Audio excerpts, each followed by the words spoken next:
Was life as an archdemon always this dull? If only I had Regina with me.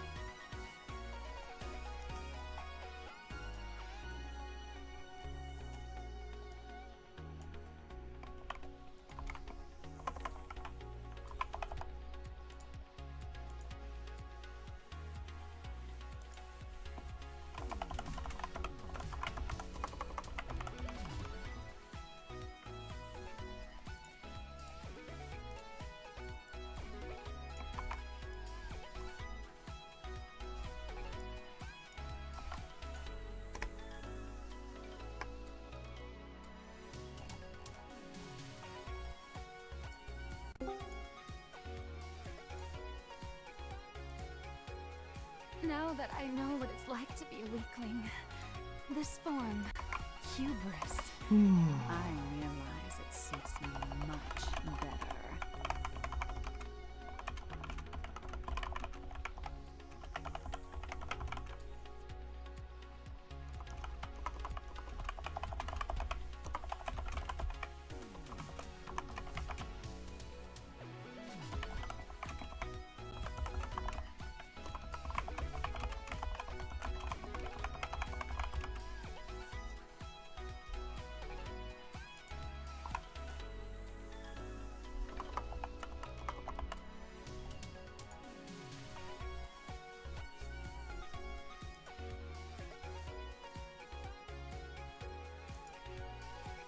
Now that I know what it's like to be a weakling, this form, hubris, I realize it suits me much better.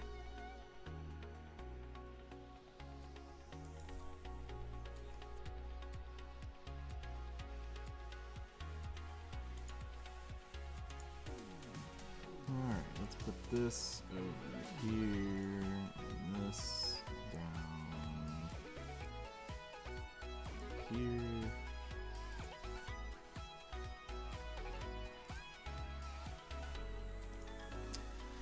Alright.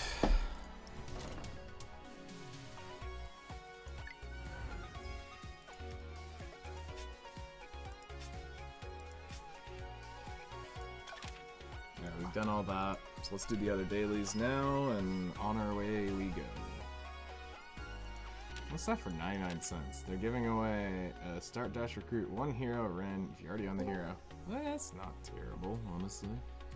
If you are starting for 10 cents or $1. Hello there. Oh. The Bunnies of Breezing has appeared. How's it going? You're going great. I finished it down before Horizon 5 on my PC. Nice. And I'm starting the game out again because it's on a new account, and I'm doing auctions right now. Okay. Very nice. Oh yeah. Oh damn! A Precananta twice! Two kids! Jeez! Dude, thank you so much for the continued support. Man, I need to go see where mine's at on you. It's somewhere up there, but let's get some plots in chat for the Breezers of Bunny. I need to go hit my button. I mean, it's there. It's still going. It's not stopping. It's just, I don't remember what the number is. I won a car! Hell yeah! 69 Chevy Camaro for 11,000 cash rewards, just dirty cheap. Nice. Very nice. Very nice. It's the subs, man. It's the tier 1 sub got me the car. Hell yeah. If you sub to Nightingale, you get good luck on your games. Yeah, totally. Yes. You see? It's totally how that works. So yeah. It's 100%. Guaranteed. Not only did I win a Chevy Camaro 69, I also won a Porsche Taycan earlier. So yes. Damn, son. Damn, son. All right. Hold on. I'm gonna check. How much did I pay for a Taycan? Enough. 19,000. I mean, that's not terrible. And it's a S1 class. Supply. Ooh, I will take that. And honestly, everything else can piece off.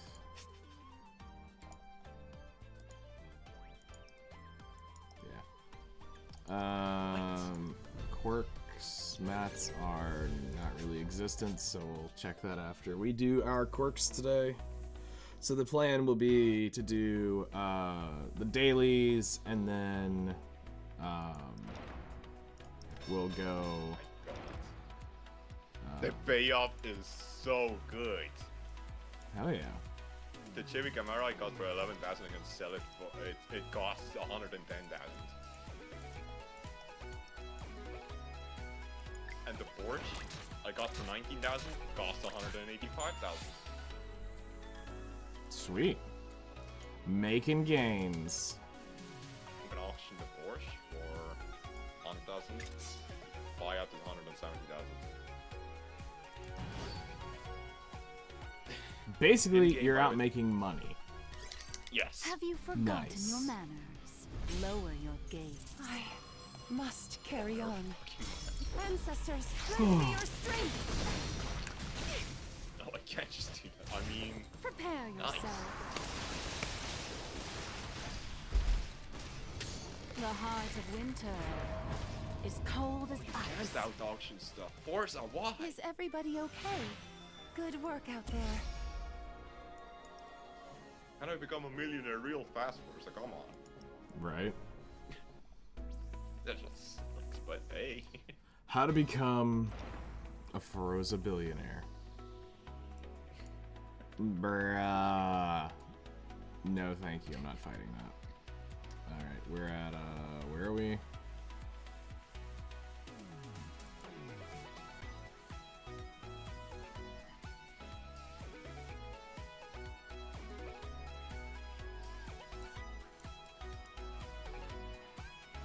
Current season, I'm gold 2.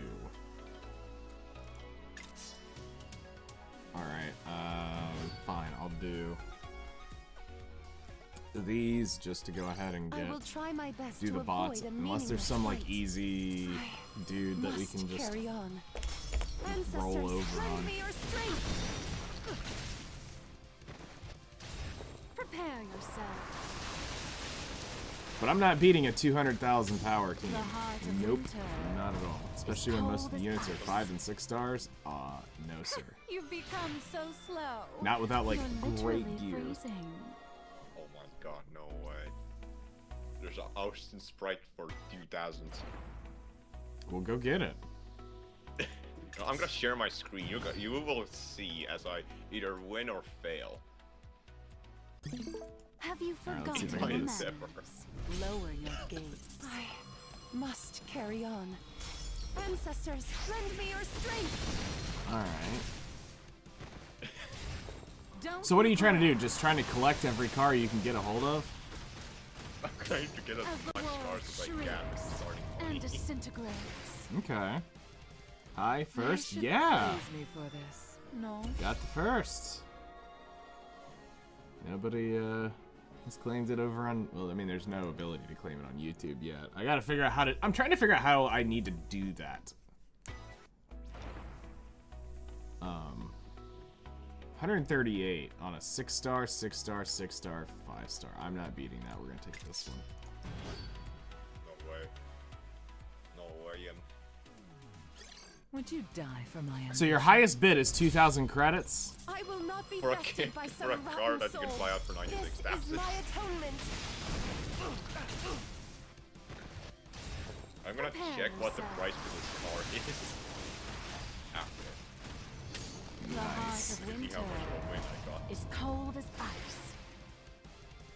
Hand me my juice! Where Oh, the pretty ones at? Somebody outbid you. Nope. It ain't happening, buddy. Now, if someone outbids me, I'm done. Oh yeah, because you only have the credits. I only have 4,000. I would like to see on what rank you stop getting bots. I mean, you can already see, like, even down here in gold, there's some sweaty freaking 250,000 power people. So this is, like, not something I would ever hit in my life.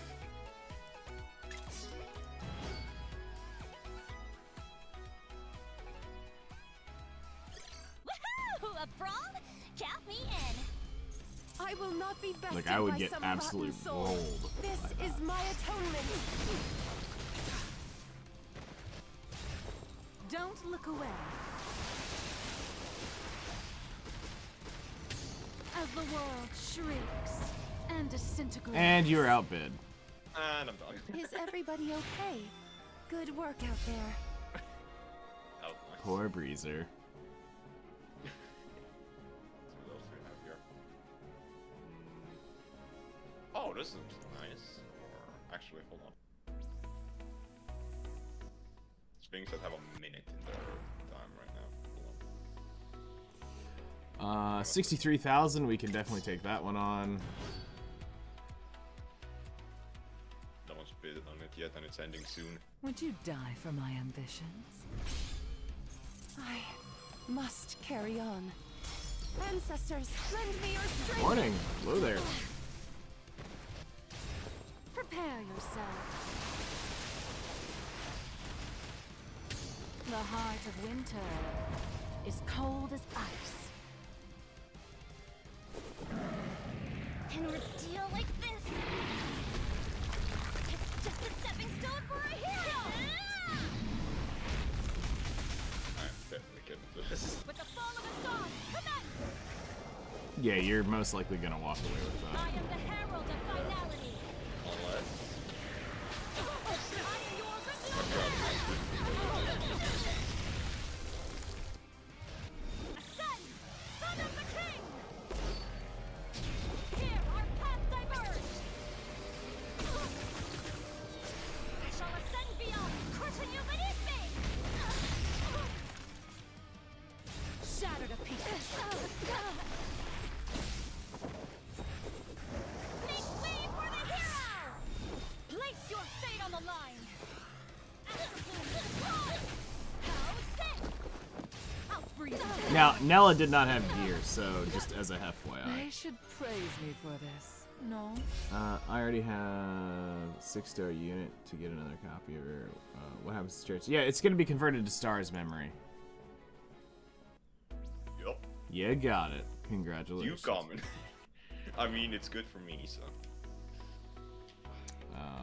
We need to...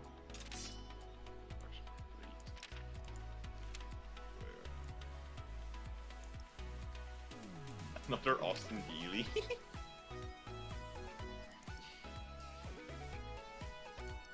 Yeah, Volkswagen's missing here.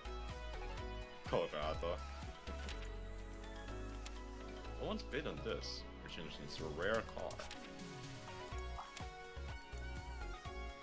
93,000, that's a built Luna, most likely. I don't want to have to fight that. I'm gonna hit this one.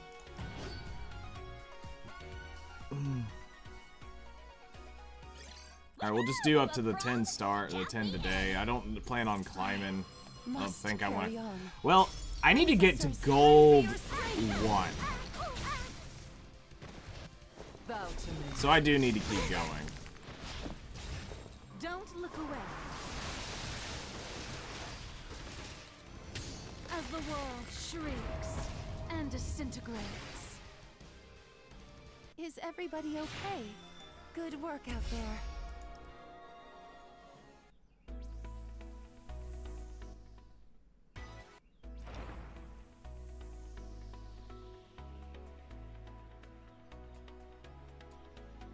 Yeah, I'm not hitting that. Luna's 5-star. I'm not popping that. I'm on day 5 of Have you playing. I still have forgotten no your idea manners? what plus Lower your priority gaze. I will not be means. Does that bested mean by more some speed? rotten soul. So, This is I'll my show it to you here in atonement. just a second. Let me explain it to you like this. So, All according on the to priority bar, the combat readiness, or whatever you want to call it, it boosts the priority, which means if a unit's down here, it'll push them forward by whatever percent is used. So if it was a 20% push on, say, Luna, it would push her to be up here at the top. She would be the next person to take a turn. So if somebody was at 99 priority and she was at 83, with the 83, you give her a 20% priority boost, it'll push her up to be the next unit in line. No matter what, no matter if, let's say, this guy was at 99% and sitting in the number 2 slot. So that's what priority basically means. This means this is their turn, the next in turn, the next in turn. And there is the ability to speed RNG, but it is a much smaller number than what it was in Epic 7. So we don't have to worry about that nearly as bad as... Where are you getting all this cash from? The heart of winter is cold. Yeah, because you keep getting 2,000 credits, 2,000 credits, 2,000 credits. No, I'm just, the fact is, I'm bidding and it takes away the money, but if you can collect the credits back when you get outbid. Oh, so you've been getting outbid on some. I see what it is. Yeah, I've been getting outbid on that auction already. Nice.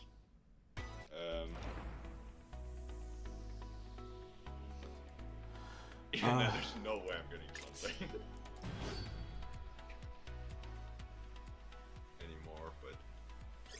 Cool. I will try my best to avoid a meaningless fight. I must carry on.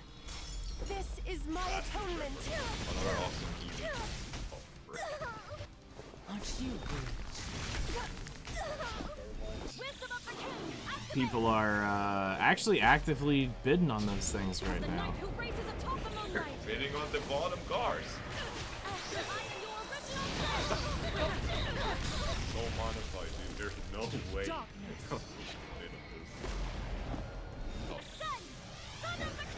Wait, what? Hello there, how's it going? Gee, thanks for the info. I've been wondering about that since day one. Yep, it's pretty easy to understand once you get in and actually look at it. It's a pretty easy system to actually use and to know how to plan your turns properly too, which is gonna help. Cold as ice. An ordeal like this. It's just a stepping stone for a hero. I finally arrived. Behold your new queen. Then I'll break through. I will never let go. I'll freeze it to bones. Make way for the hero.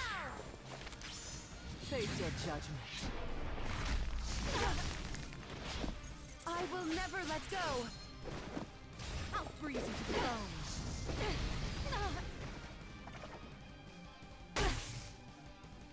Here I come. Brace yourself. Bow to me. Bro, how slow is this freaking Luna? I'm gonna have to manually play this just so that we stop pushing it back. Okay, it's actually gonna take its turn. Bruh. All according to plan. Are you certain? Aren't you rude? I have no doubt. I must carry on. This is my atonement. This is There we go. the authority of hubris. Alright, gold 1.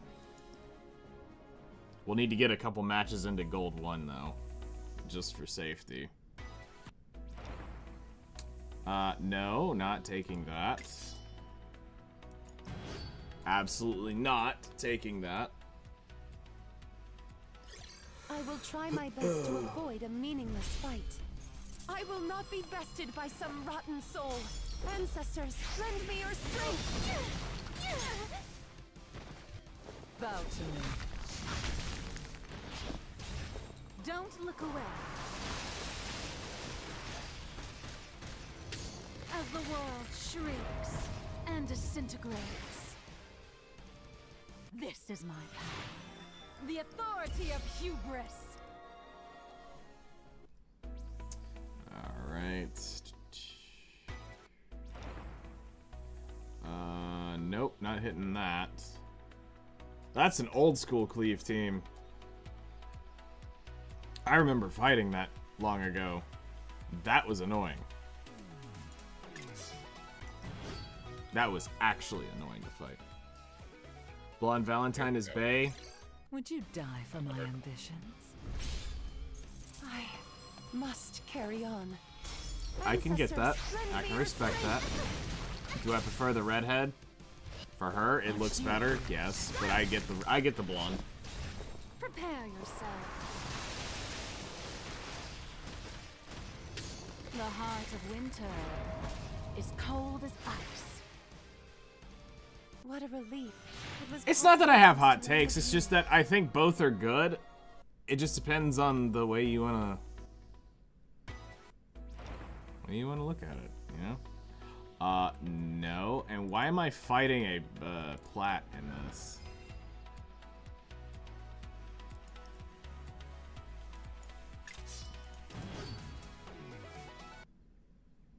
It's hot due to her reminding me of someone intent. A frog? Count me in. I will not be bested by some rotten soul. This is my atonement. Aren't you good? Prepare yourself. The heart of winter is cold as ice. Skies above, behold! This is I! I got cars cheaper than their actual price. That's amazing, dude. Because 20-point targets consist of opponents of a higher rank. Ah, okay. I actually could probably take that on. I just don't want to deal with the Stella. It's the only thing I just don't feel like putting up with tonight. Have you forgotten your manners? Lower your gaze. I will not be bested by some rotten soul. Ancestors, lend me your strength.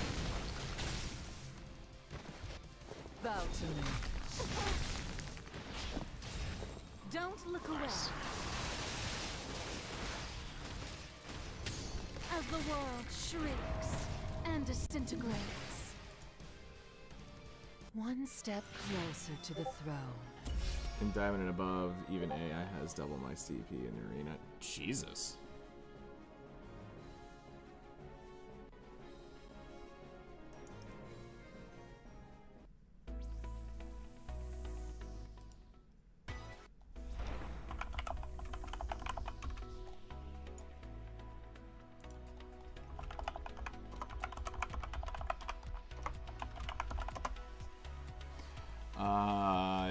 Yeah, no, I'm not doing that.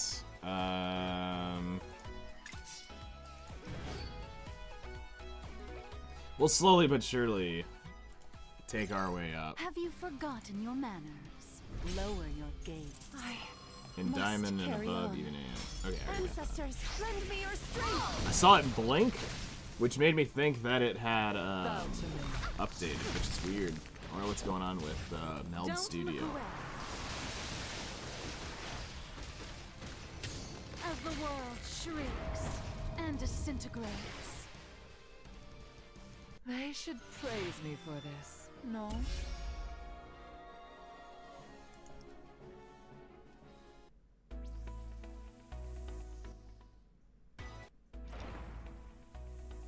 $109. While I would like to take that on, I'm not gonna take the risk. We're just gonna roll. Cause how far away am I? 4 runs. Let's roll. Irrelevant. Would you die for my ambitions? Are you the rank 1 player people talk about? Must carry on. In the Skyward Tower, how do you get currency? After the first run, you'll start earning currency on the ones you have beat. Until then, you will not get currency until the Prepare top. yourself. So, beat a stage. Once you beat it, the next time it reruns, you'll get the currency. Is cold which is why I tried to go through and make sure that I got Is everybody okay? normal and hard beat, and we'll work on very hard, I think, next time, because it sounds like it's gonna be quite the grind.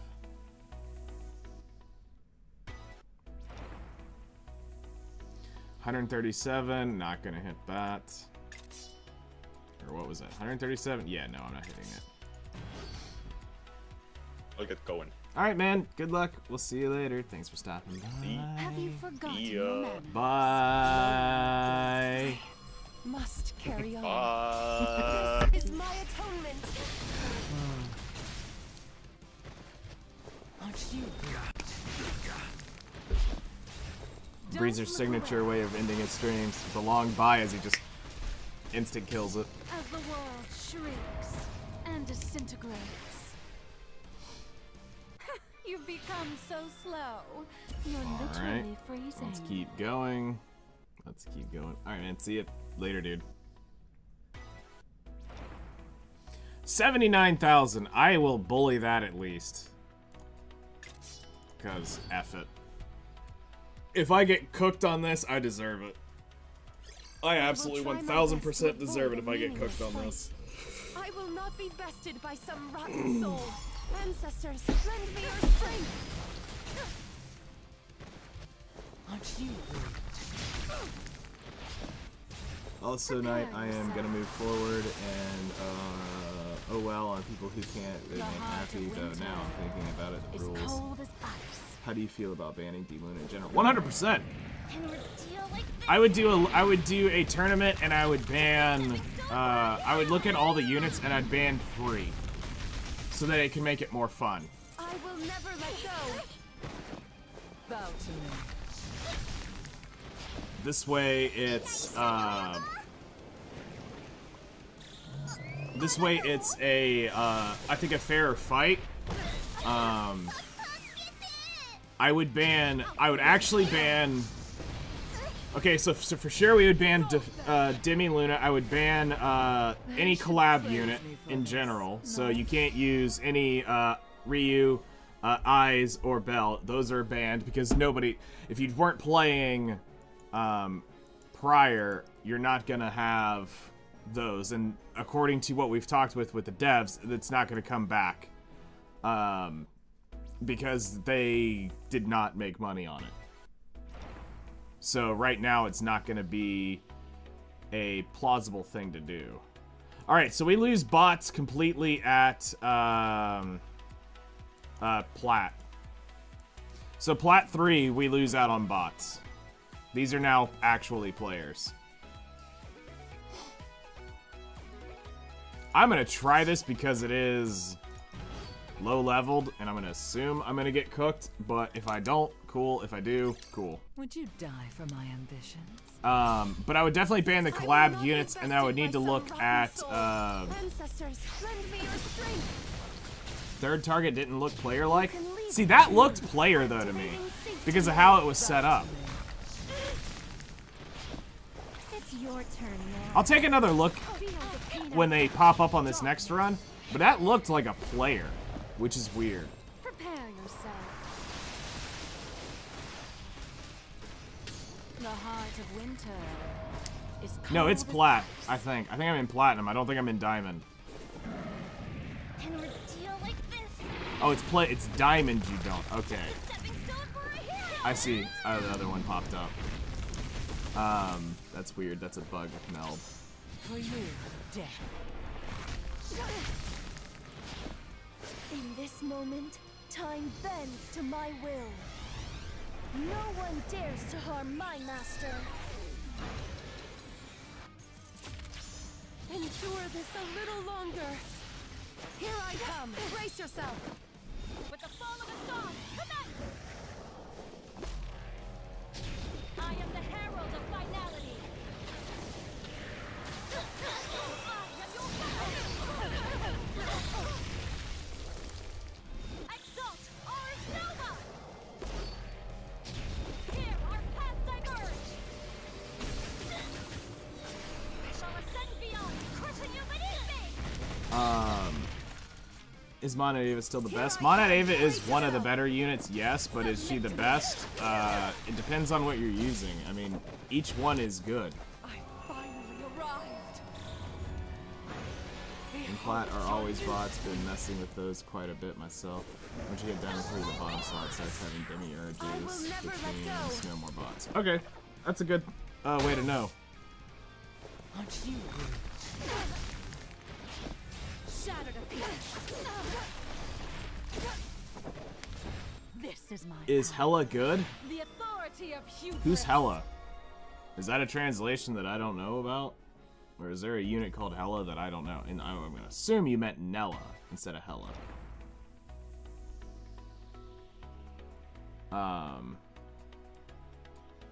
Okay, yeah, that is totally a bot.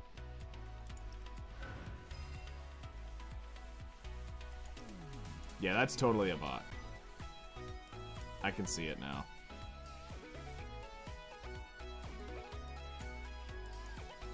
But right now, the good news is this gives away who is and isn't.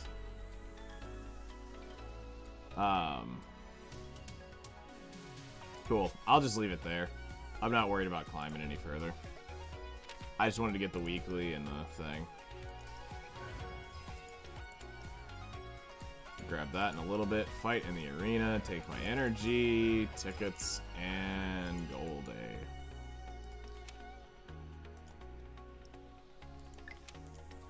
Fight in arena. We're at 134. It'd be 54, 59. We're one short.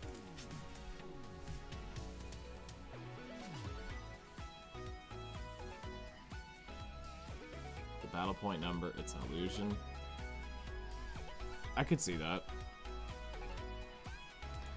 Okay, let's go ahead and do the other dailies and roll.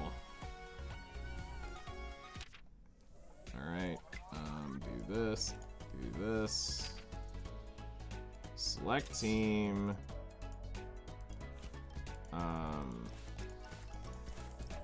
Let's go ahead and run Ame and Kari, and then throw on our level me please units of right now, which is Valida and the Furry. Let's go. Skip. 20 runs, let's go. Returning to the game after a year, is the new volleyball girl worth getting, or should I wait? I would get one copy of her. And then after that, save for other units that are coming. And it also depends on your currency. If you don't have a ton of currency left, be careful because pity doesn't carry over, so there may be things you need later.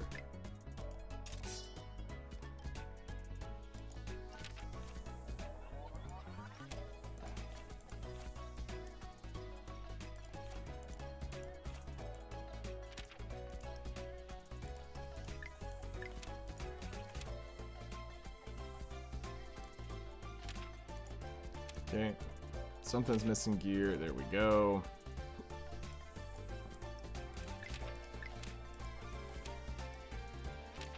Alright, we're good. Go take a stab at Broski over here. But yeah, welcome back. Hopefully you did. I'm sure you got your transfer code and all that by this point. Because you get a free demiurge for transferring the game. New players don't get that privilege. You guys trust me, right? Hit me! Come on, Black fire. Shall we? The underworld is my home, and my side is the Reapers. May death equalize all. If I were 2/3 away from pity at 5-star on Summer Ember, do you think it's worth it to hit the pity with 44,008 tickets?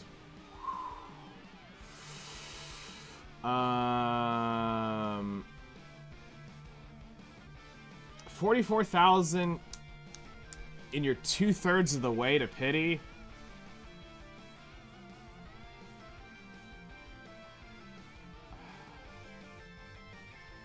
Yeah, I honestly, you know, that's probably, I mean, that's quite the investment in it already, so I kind of feel obliged to say yes. Because that's quite a investment already in it. So, D. Luna, the collab units for obvious reasons. I'm thinking Mana David since everybody probably has her thoughts. Do you need some help? Deploying defense. Okay, so that leaves the other demiurges available. Ready for some Yeah! hit me. I'll start. Die, please. That's probably a good, Eliminating enemies. a good start. We would have to like actually like look over the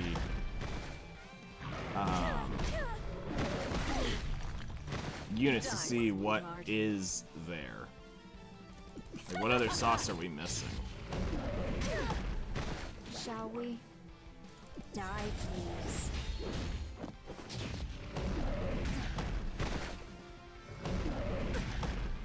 Okay. It's the perfect wave. Epic. Good morning. Hello there. Hang in 10. Awesome. Woohoo! What are you doing? Let's go all in. You guys trust me, right? What are you doing? Let's go all in. Care to place a bet? This lady's gonna empty your pocket. My curse is kill. Account reviews? No, because it's the terms of service to, it's terms of service to do account sharing. Eliminating enemies. Black fire. What are you doing? Let's go all in. I have no idea. I'm gonna be real. Come on, let's play. I've never been in a team fight.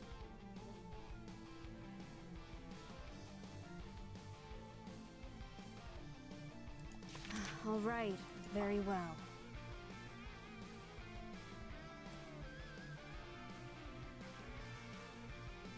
I mean, that is your biggest hitting called skill. You can death, go ahead and use and it. it'll be your sanctuary, because nobody lives forever. I've never Why is been my in air a doing team 1 damage? fight. I have no idea. Die, please. Surf's up. Woohoo! What are you doing? Let's go all in. I put her gear on her, so I have no idea. Come on, let's play. Do you need some help? Deploying defense field. I've never been in a team fight.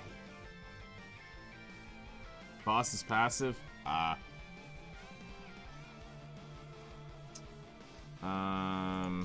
right. Doesn't very have well. buffs, so I don't need to use that. Increased damage would be nice. More chain points. Enhanced attack removes steals buffs. I'm gonna save that. And we're gonna Die, burst on please. airs.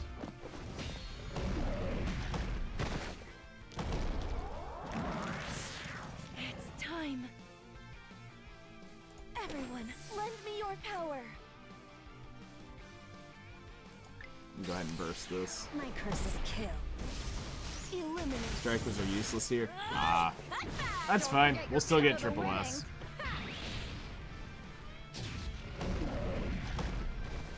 Okay. Follow the leader. My curse is kill. That's simple. Cut back. Don't forget your cut of the winnings.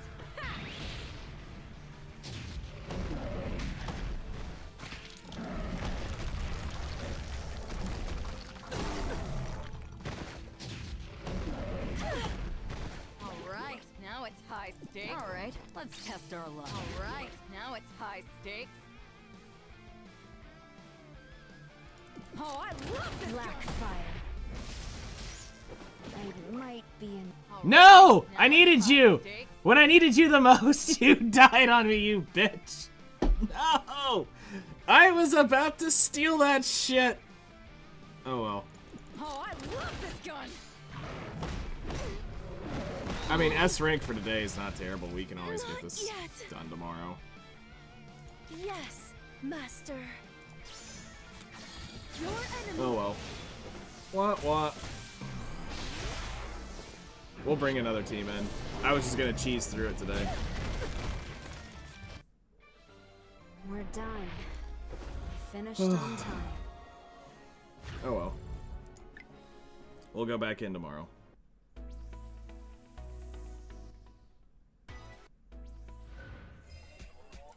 Cool. I don't give a shit about the tickets, but we'll go back in for them. Noted. Jerk off. We'll get you next time. Okay. Let's see. Event shop. Let's go ahead and buy the individual stone. Alright, we'll wait on that. The gear sucks, but I'll probably break it down for reds at some point, because, I mean, we'll be able to do that completely. I don't remember. Are these two separate? They're not. Okay, cool. That's fine. We'll come back for those in a day or two. Alright, next up, expeditions. Let's go ahead and get this over with.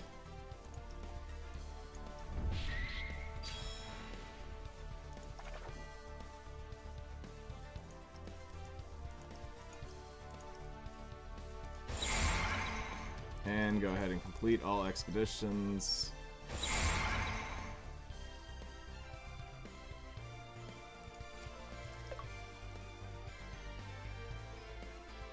Buy out the step-up shop. It's extremely worth it if you plan to whale dolphin. Are you talking about the one with the costume for Monad Ava?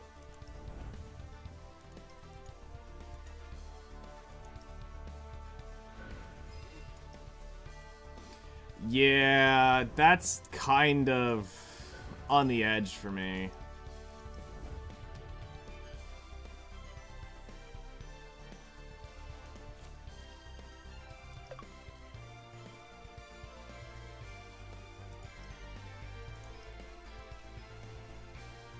I mean, it's 100 tickets for a limited unit, so I mean, that's nearly pity.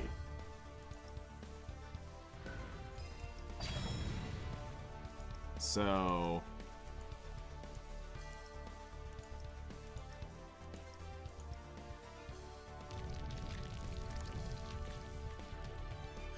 Doppelganger doesn't let you farm units that are not in the custom recruit anymore.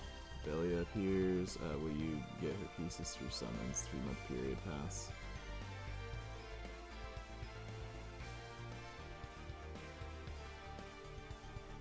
Wait, what?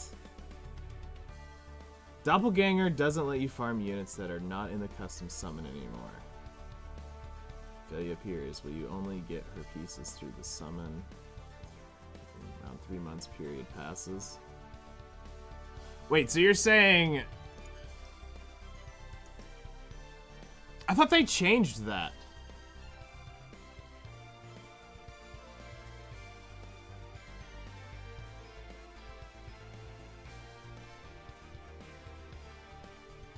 Are you just talking about brand new units specifically?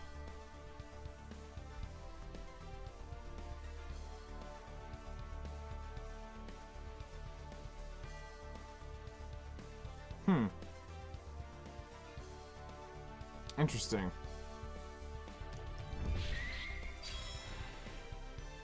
The $2.99 ones are good. Yeah.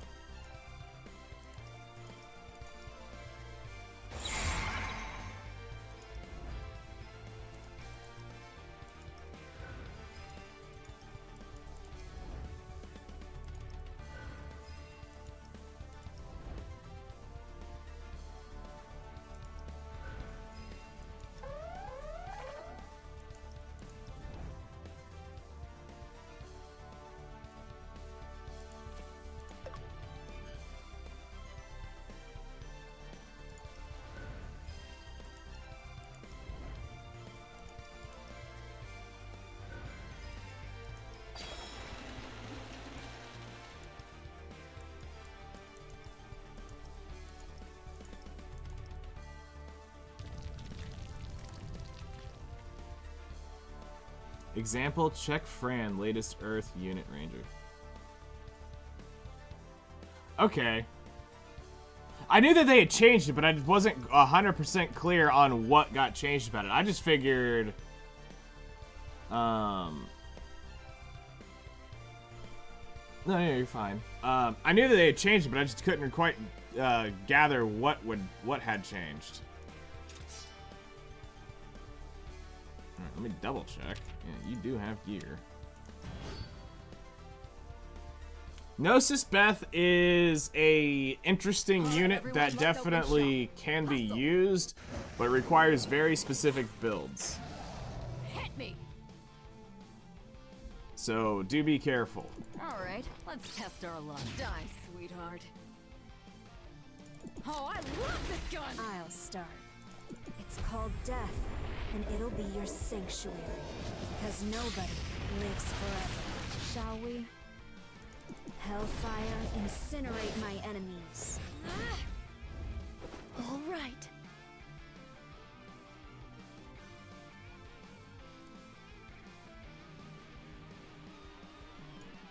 Eliminating enemies. Snake! Awesome! It's the perfect wave! Gnarly! Hey, y'all! Okay! Ready for some fun? Die, sweetheart. Come on, let's play. Awesome! Check this out! Shall we? Die, please. I can do it. Time. Go ahead and Lend me pop your this. continuum. Now, I will protect them. Die, sweetheart. Come on, let's play. Oh, that's extra counterattack. Shit. Okay. We need... Eternal will be 2 turns before I can steal it. So let's go ahead and blow this. Black fire. That's simple. Cut back! Don't forget your cut of the winnings.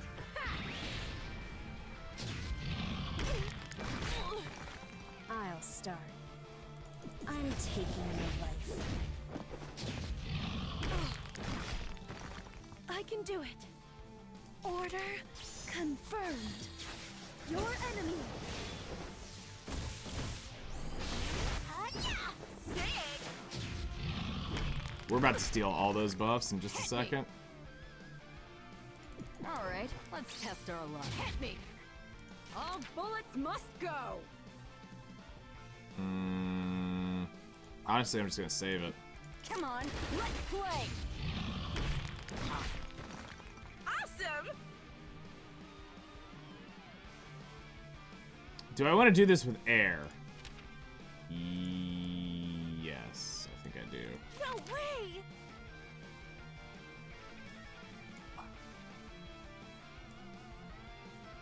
Yeah. No way! Coming through! I'll start. And we get it up now. Go ahead and start It's over. called death, and it'll be your sanctuary, because nobody lives Go forever. ahead and knock this out. End the break. Shall we? We're gonna save that. I'm taking your life. Die, sweetheart. All bullets must go. Let me get a piece of the action! Snake! I will take their head. I can do it. Firing my shot. Double attacks to... Surf's up! Yes, I did. I responded back and, you know, kind of gave them... Epic! No, I did. I definitely responded back. Hang I'll read it to you after we get out of the fight. Well, time to head back.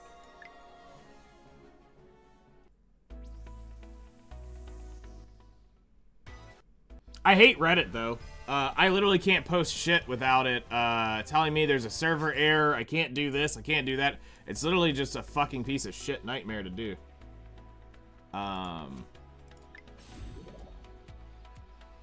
So... I have it right, because I just posted it, last night, I think. Okay, so this is what I wrote. Thank you for your very detailed response. This was not expected, but greatly appreciated. This level of communication is legendary for dev to community. We spent 2 hours just reading over this Reddit post on last night's stream. This was a lot of insight, and this really hyped up the community. I will be brief as there is a lot to cover and doesn't need a lot of detail. Thank you for continuing the English and Korean dubs. I know the community who uses this will greatly appreciate the long term. What you laid out makes sense as far as your back end of the market aspect of it. For directly giving you information, I'd like to give you some of that information in private. So I'll post my email at the bottom where I'd be happy to help give some information. One thing I'd like to say is, I did go over the Ether economy today on stream. The paid pack for $4.99, we came up with just being Gold 1 Arena will net you 16,380 Aether per month. This is the only 100% guaranteed income. This is better when you look at it with random gift codes or unexpected drops. But we agreed that Arena's current rewards aren't worth the time investment. But looking at what you said, we can understand your standing with the service transfer rewards. It was actually a great relief to see you play the game, which to us, the players, means you'll experience what we do. In discussion of the energy management, I understand your position. As someone who played Epic 7 for years on stream, Outerplane is far harder to play on stream for long durations because of your energy systems. But I'd love to meet you in the middle and say it's not perfect, could use some improvements, but also, you got my attention with Diablo. As a former Black Desert Online vet with 45,000 hours in it, you tell me there is a grind where I can go grind away greater rifts? Say less. Challenge accepted. My favorite D3... My favorite was Diablo 3, Crusader main. If you ever... if you can deliver a thing like greater rifts within Outerplane, I'll grind it on stream for hours. This was actually... as long as it's actually worth. I think you might have misunderstood my point about the limited unit aspects, at least from how my audience has responded. Based on my reroll guide, this is the average person. Rerolled for Demi Luna between 3 and 5 stars, used Aether most likely. Spent 1,000 tickets either 6-starring some units, I didn't advise that, or collect most of the general pool. They picked up Monad Ava from the selector. Some will walk away without the 5-star version due to time. These players are already asking about Gnosis units, which is why I suggested a special banner, maybe something the 2.5 anniversary could do, where Dahlia, Nella, and Nadja can show up on a 3-for-1 banner to allow these players that are new to try to grab these units. Create a special ticket packs to sell just for this banner to try to bring in money from spenders or collectors. As for the collab units, we get it. Honestly, I expected more. With you only bringing in less than 500,000, I can see why you wouldn't. But if we, the community, can get your revenue back to 1 million plus a month, let's hope we can take that risk again with better marketing campaign. There was a lot that could have been done nearly free that just wasn't there when you launched it. As I said, I never heard of it, and I'm usually the first one to know when a new season drops or a new sauce of Danmachi hits the air.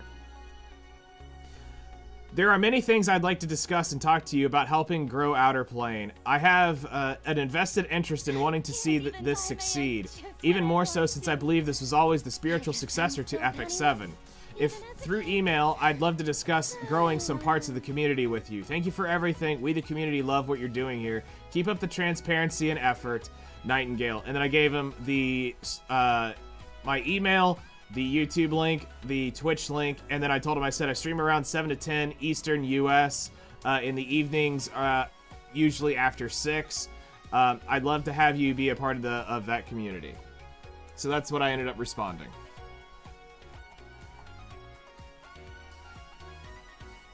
So we'll see if he ends up reading this and responding.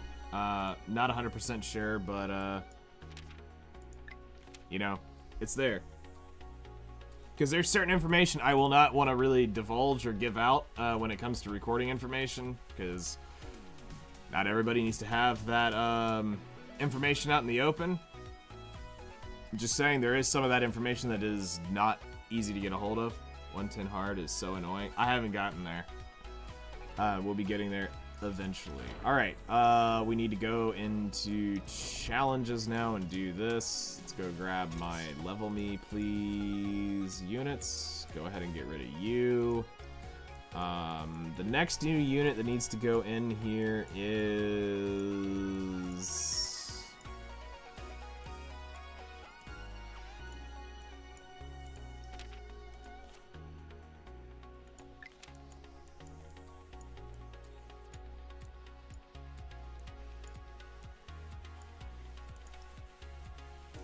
There we go. Start leveling you up.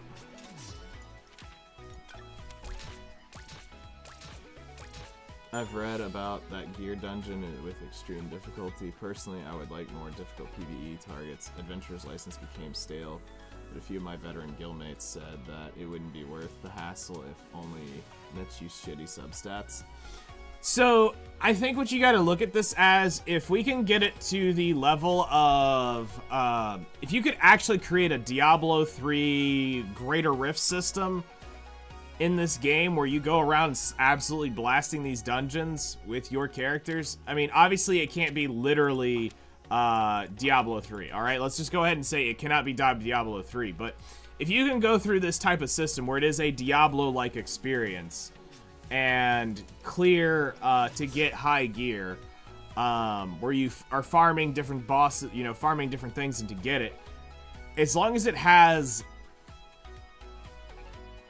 a significant grind to it, it would actually be worth. Now, what you gotta realize is, when you get to the top, the game is a lot more fucking boring.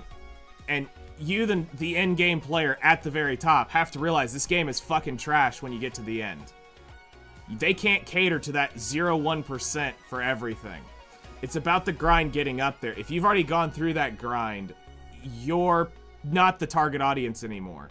Your grind is to stay there. And it's the grind for everybody else to try to catch up to that. So that's something you need to realize from the other people's perspective, is when somebody is up there at the top, and I mean, we're talking top 100. We're not talking top 10, top whatever. But when you get to the very top of the game, or you're a big spender, or you're not a big spender, depending on no matter who you are, the game becomes a lot less about you, and a lot less about bringing everybody else to try to compete with you. Because when there's nobody up there to actually compete, it's the most boring thing ever. I know this from Black Desert specifically. Because the shitheads in the guilds in that game, who created all these massive alliances to prevent their castles from being attacked weekly, guess what the first thing they did? They complained that the game didn't have a challenge for them anymore. There was nobody to compete with because they outgeared themselves so far above the actual player.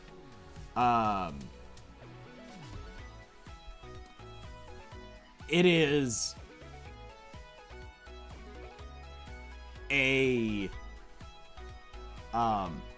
it's disheartening for them because their gear investment no longer matters because nobody wants to fight them. They blow people up instantaneously.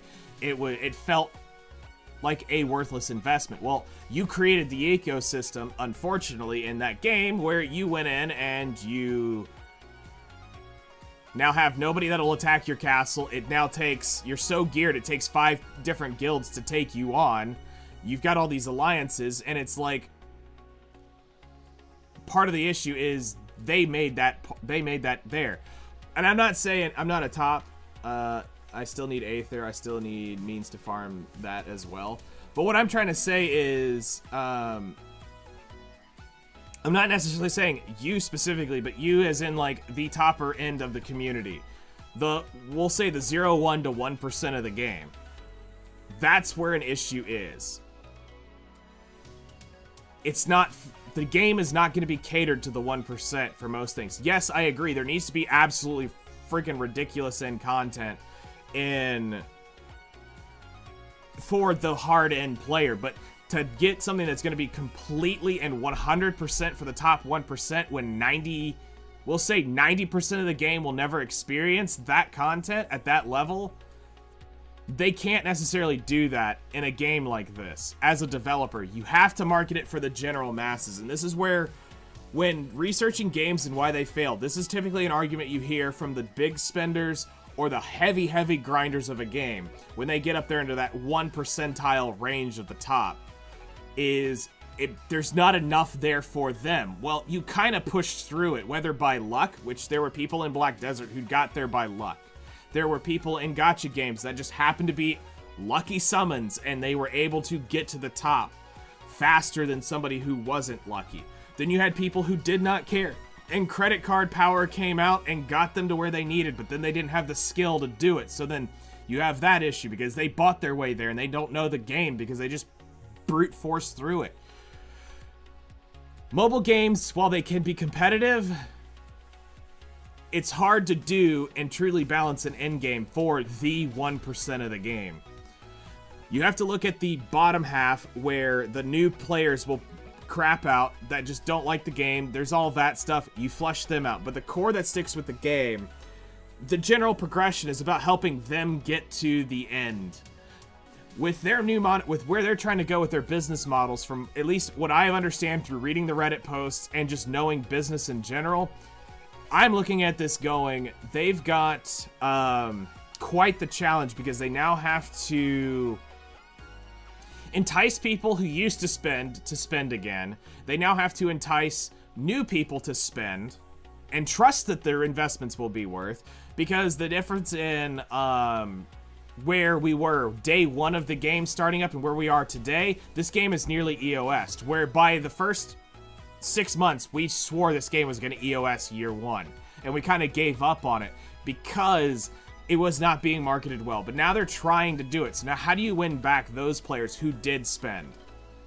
You got to really lay it out, because making $100,000 a month is not going to keep the lights on long. It'll keep it on for a while, and they can probably sustain a year, maybe two, at $100,000 a month. But does that increase the overall quality and development time and assets they need to do things? No, you got to be able, because we don't know where their actual red line is. And I'm never going to ask that personally unless they brought me on as, like, you know, if you brought me on as like a consultant and I came in and I got assigned an NDA to not talk about that stuff, sure, I would look at it and go, here's what I would do.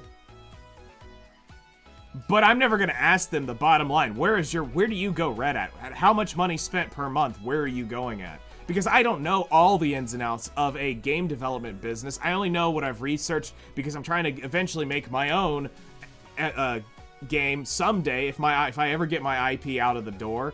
And I want to make an MMO someday, but that's going to need $500 million for me to be able to approach that project, because of everything that I gotta do to make sure I show you that MMOs can be built today and fix all the issues that were originally wrong with. You throw out at any one of the mobile massive MMO games, and I can tell you what was wrong with each one, why they failed, why they succeeded, what is failing even in a successful MMO.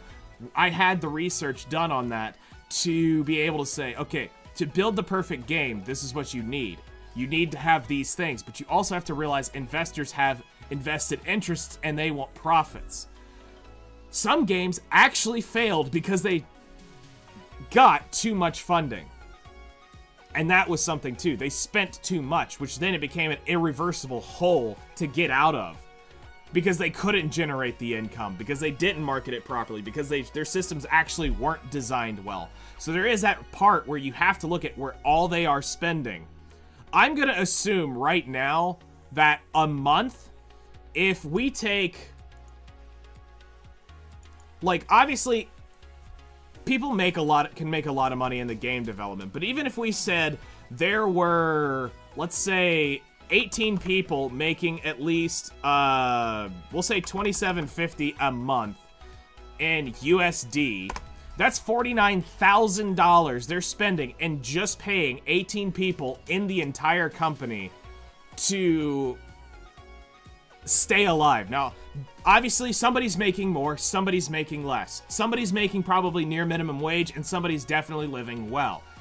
As a executive of a company, I would be looking at it saying, I need to take a pay cut to make sure we can keep the lights on. But I just averaged this out to say 18 employees making roughly $2,750 a month is $49,500 a month. That's just the employees. Now you have to look at power, technologies, loans, whatever else they've put out there. Now, thankfully, they have been a successful company. They have made millions of dollars, so I'm hoping, unless it was some astronomical loans that they took out to start this, those loans are paid off, so there's no monthly fees on that. They're obviously going to have to pay taxes on their income that they've made generally. Even if you were to say at $185,000 a month times 12, we'll say that is their total bill. You're going to make $2.2 million a year. And even if they paid, I don't know what tax would be in Korea or Japan, but I'm going to say, let's just say generally they're probably paying somewhere between 30% in their taxes. That's $666,000. So 220 million minus 660,000. You're spending, you've now got a net of $1.5 million you have left, so you're at that. So let's now take their $49,500 times 12 months. That is 590,000. So let's go 1554000 minus 594. You now have, out of that million, you now have, or out of that 2 million a year, you now have $960,000 you have left to play with in the year. Now this goes to other things. Now, what else can be going in there? You have utility costs. You have, general services. Are you paying for food for people? What are you doing? You got to pay for promotion. You got to pay for advertisement. So, if I was to say, if I was to give you advice on something, I would probably tell you that you need to spend at least 10% of your gross income on, marketing at the bare minimum. So what is that for them? So if they're spending if they're making 2.2, we'll say gross income a year, they need to spend $200,000, or they need to spend $220,000. So we're gonna say so now we're gonna take 960 minus 220,000. So now they have $740,000 left after marketing budget.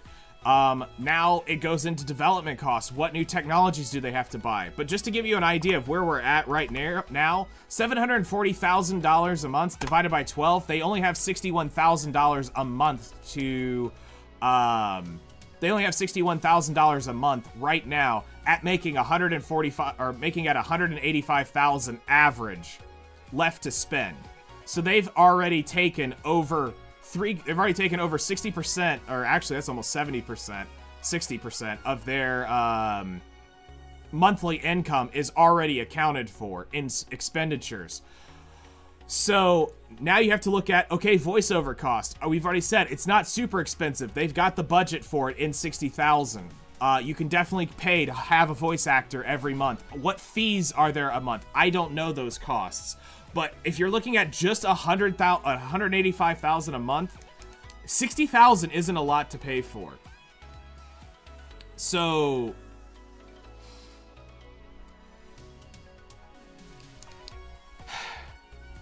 this is a very tricky situation for a company to be in.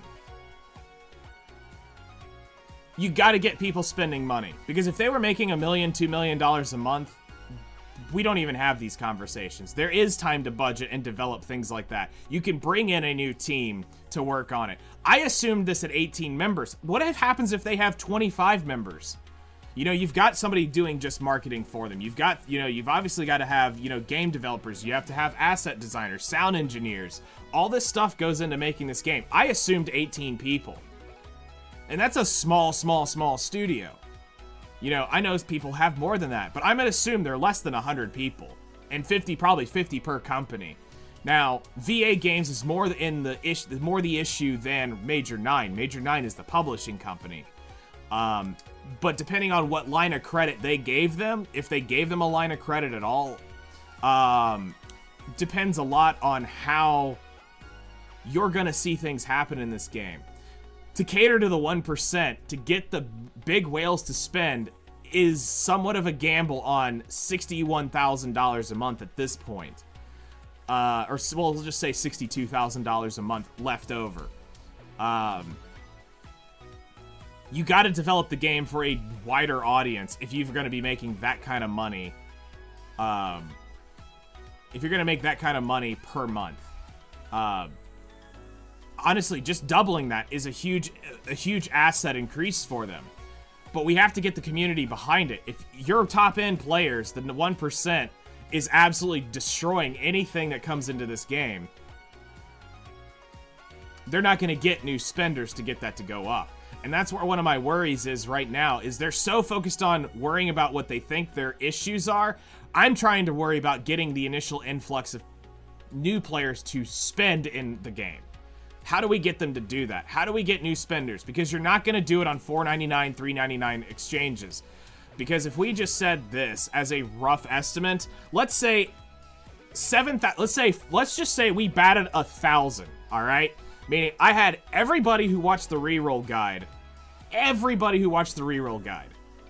So the 7,000 views that are on that video right now, they spent $4 in the game, so 7,000, I think it's like 200 is what the actual number is right now, times $4.99. That's $35,928 for the 7,000 people that just watched my reroll guide.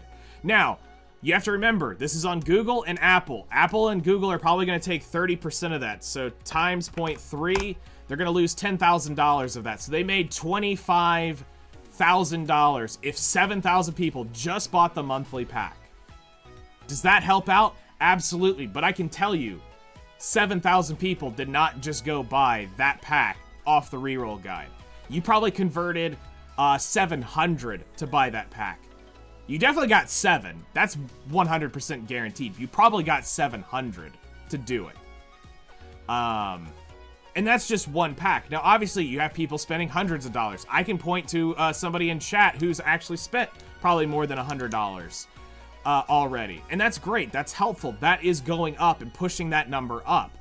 I expect this first number to have the burst, but it's the next 3 months is what or the next really 2 months is where I want to see. Does it continue to rise or is it already coming down? If it already comes down after this, you've lost the interest of your community. I feel like the game needs people to throw it some bones. Spend if you can. It's the one thing you can buy. Why are you slinging me out, bro? Hey, I didn't actually mention any names. You're the one who named yourself. I didn't name names. You're the one who now came out, so got you. Lesson learned. I'll stop mentioning in-game players' opinions on future developments. It does matter as something, you know, and I'm not saying completely leave out the end-game player. It's going to be harder for the end-game player, but if I was to give advice to them as a player of the game to keep, because in-game players spend money. But how do I get a new in-game player to spend money? I got to make them a new player first. We've got to get them in the game. We've got to get those players to spend money going forward. Because here's the thing. The in-game player right now is already spending if they're going to spend.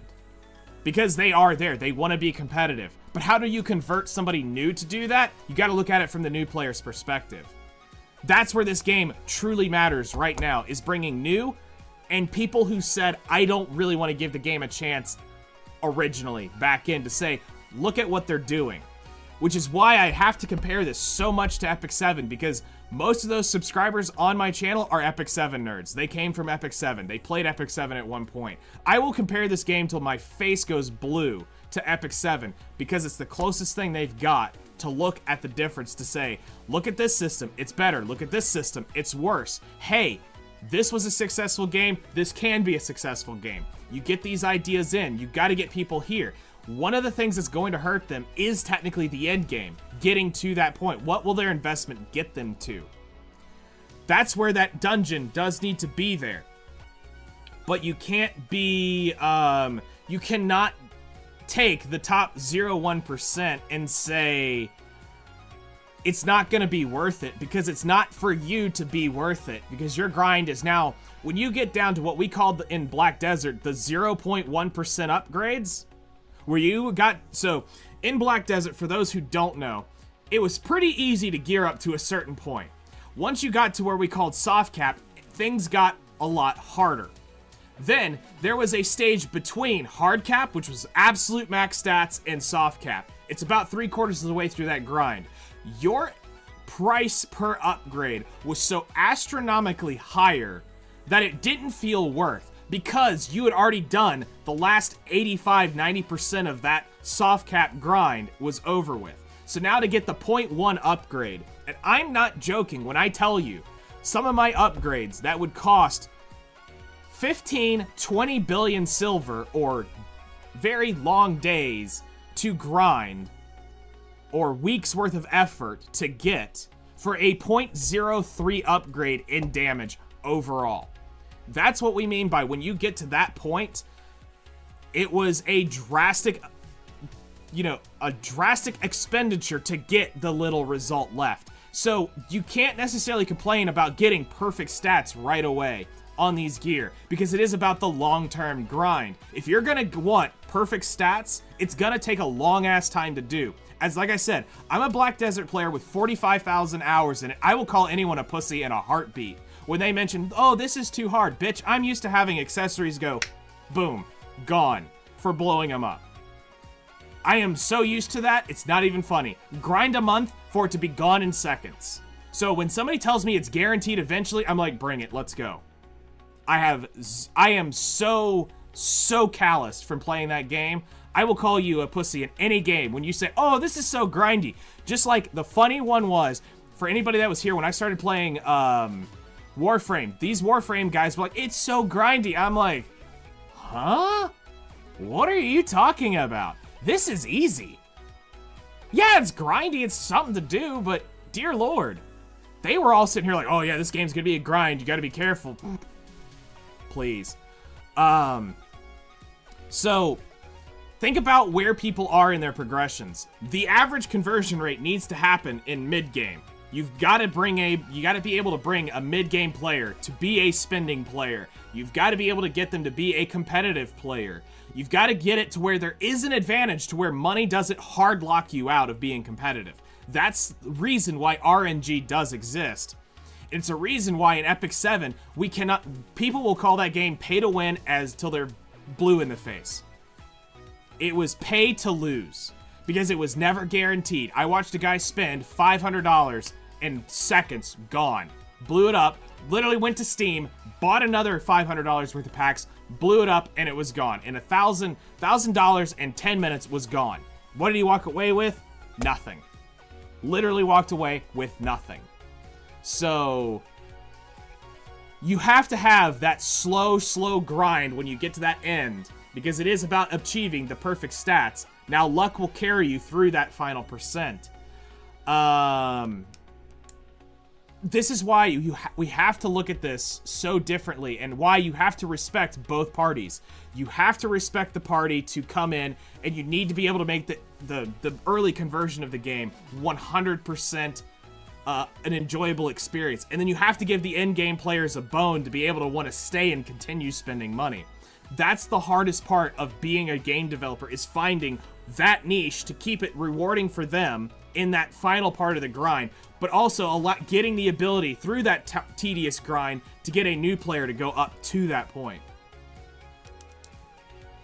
And yet they are nerfing the difficulty in story, turning it into a brain-dead baby mode. How is this going to help motivate the players to become competitive? Because story does not need to be the competitive part.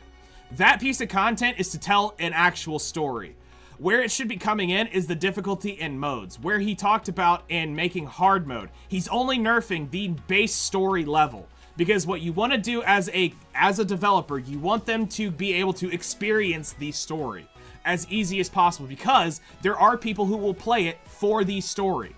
If you can tell a good story and hook somebody, it should be a seamless progression. But when you put in bullshit mechanics that you're gonna blast up to because of power creeped units, but don't have the gear or stuff like that, it should not be.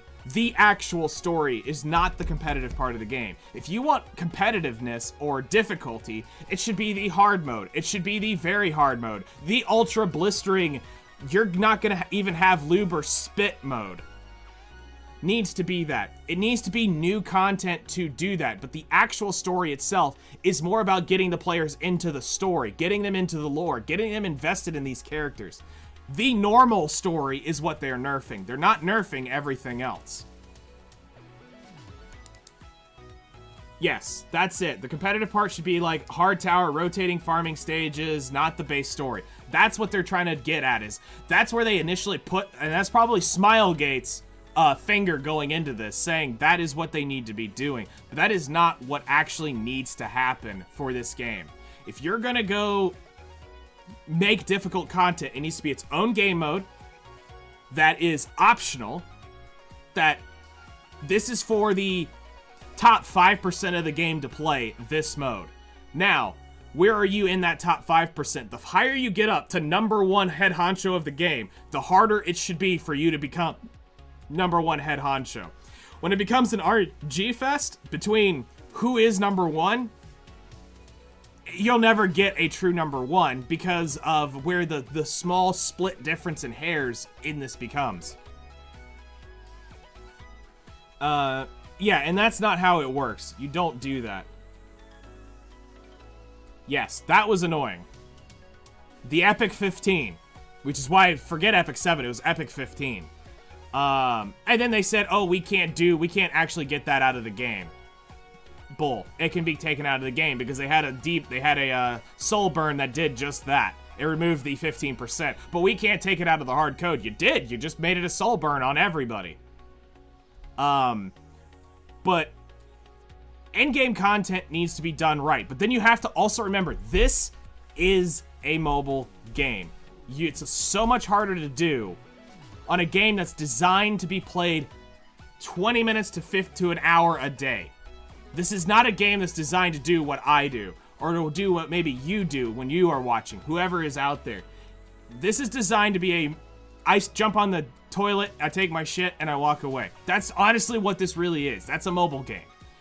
Yes, you can play it for extended periods of times, but that's not how these were truly designed to be. I'm gonna sit on my phone for 8 hours and play this, because one, some people's batteries won't last that long. I know people's phones turn into a cooking surface when they try to play basic games that have been out for years. Just goes in. We're not even gonna talk about actual like RPG games where I can literally cook an egg on my phone on some of those games. When you get it to a computer game, an actual computer game, then it's much easier to do things like Diablo, where you make an infinite scaling dungeon because the code can handle it. And you make it to where it eventually becomes to the point of, I can't freaking do this because the mechanics and the full mechanics and the systems stack so deeply on top of each other that it takes some serious RNG to get through it.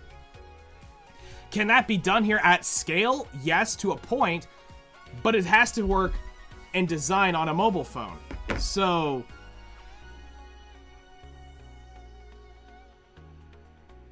I understand in-game players' frustrations when they say, there is no progression there, there isn't something there. Again, I will understand that because I played Black Desert for so long.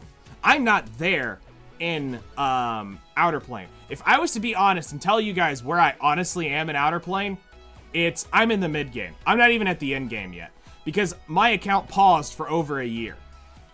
With maybe log in here, log in there. That's basically it. But I'm at the early mid-game section of my account. I am not an in-game player by a long shot. If I play the next 6 months, I can probably get there. Especially for how I play and how I think, I can get there. It just will take time at this point. Time and resources. So, you know, I hope for players who end up listening to this now or in the future, you understand more what the developers are going through. Right now, the biggest conversion is getting new players to spend money. Get returning players to spend money. The players that have still been spending money are not your target audience right now.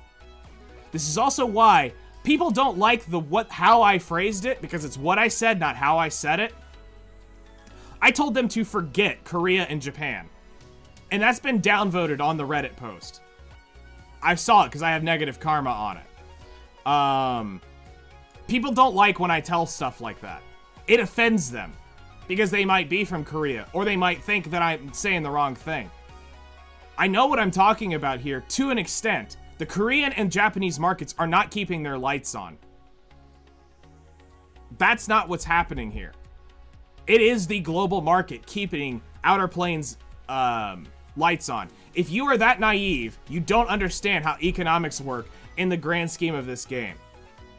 It is taking the majority of the game to support it, not one country. If one country could do this, like say, honestly, I will be real. For those of you who do kind of know the name, or maybe have never heard of it, Love in Deep Space, you could literally shut expenditures off in the global Japanese, any market outside of China, and the game is 1000% successful. It makes, in China alone, over $30 million a month. Meaning, you don't need global, you don't need Japan, you don't need Brazil, you don't need Southeast Asia, you don't need any of those regions to be successful. Right now, if you were to shut off the global market, the game would EOS because Korea and Japan cannot carry this market. There is not enough spending players in it, which is why I said it failed in Korea and Japan. Right now, your biggest thing is to go to Southeast Asia, where it is blowing up on my YouTube channel. That is where you need to go to try to get new players. You also need to keep attacking the United States because it wasn't marketed properly. Go to Brazil. There is a ton there that would love to play this game. Just localize it for them. Get Portuguese there. Make it in Spanish. Capture all of South America with Spanish and Portuguese. You've got a new market there that will start spending money. Then work on regaining control of Europe. You've got all the Western European countries and Eastern European countries, which would be glad to spend, but they don't trust your game. You need to rebuild trust there.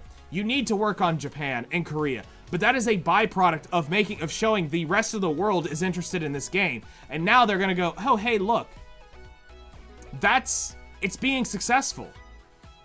And you can afford to put more into it, because if you can get the greater outreach of the world globally, you're going to make it successful in Korea and Japan. But people don't like to say that I say forget Korea and Japanese markets because they abandoned the market, or else this would have been successful. I feel like if they would have made this a JP Korean game only, if they would have actually they were actually keeping the lights on. Yes, that is one way. Becoming obsolete because overinflated. No. It depends on your IP and how well it is doing. Again, a poorly marketed, well-designed IP, like Outerplane. This is a great IP. It's got a good story. It's got great characters design. It's got many functions and features that are better than many of the other better performing gacha games out there. And where their issues are is lack of proper marketing. Yes, it is an oversaturated market because these are popping up all the time. But it is also, the money is still there because games are doing highly successful in Japan alone. My example was, actually, let me just go to that Reddit post and I can pull the 3 numbers from this. So it was under global outreaches, I think, where I wrote it. So the #1 gacha in China right now, when I wrote this post last week, was Love in Deep Space at 38.5 million in revenue in the last month. Japan's #1 gacha was Fate Grand Order at 26 million in revenue in September. Global's best gacha was Genshin Impact at 23 million in revenue. It's not about the oversaturation in the market. It's about proper marketing, IP identity, and player base.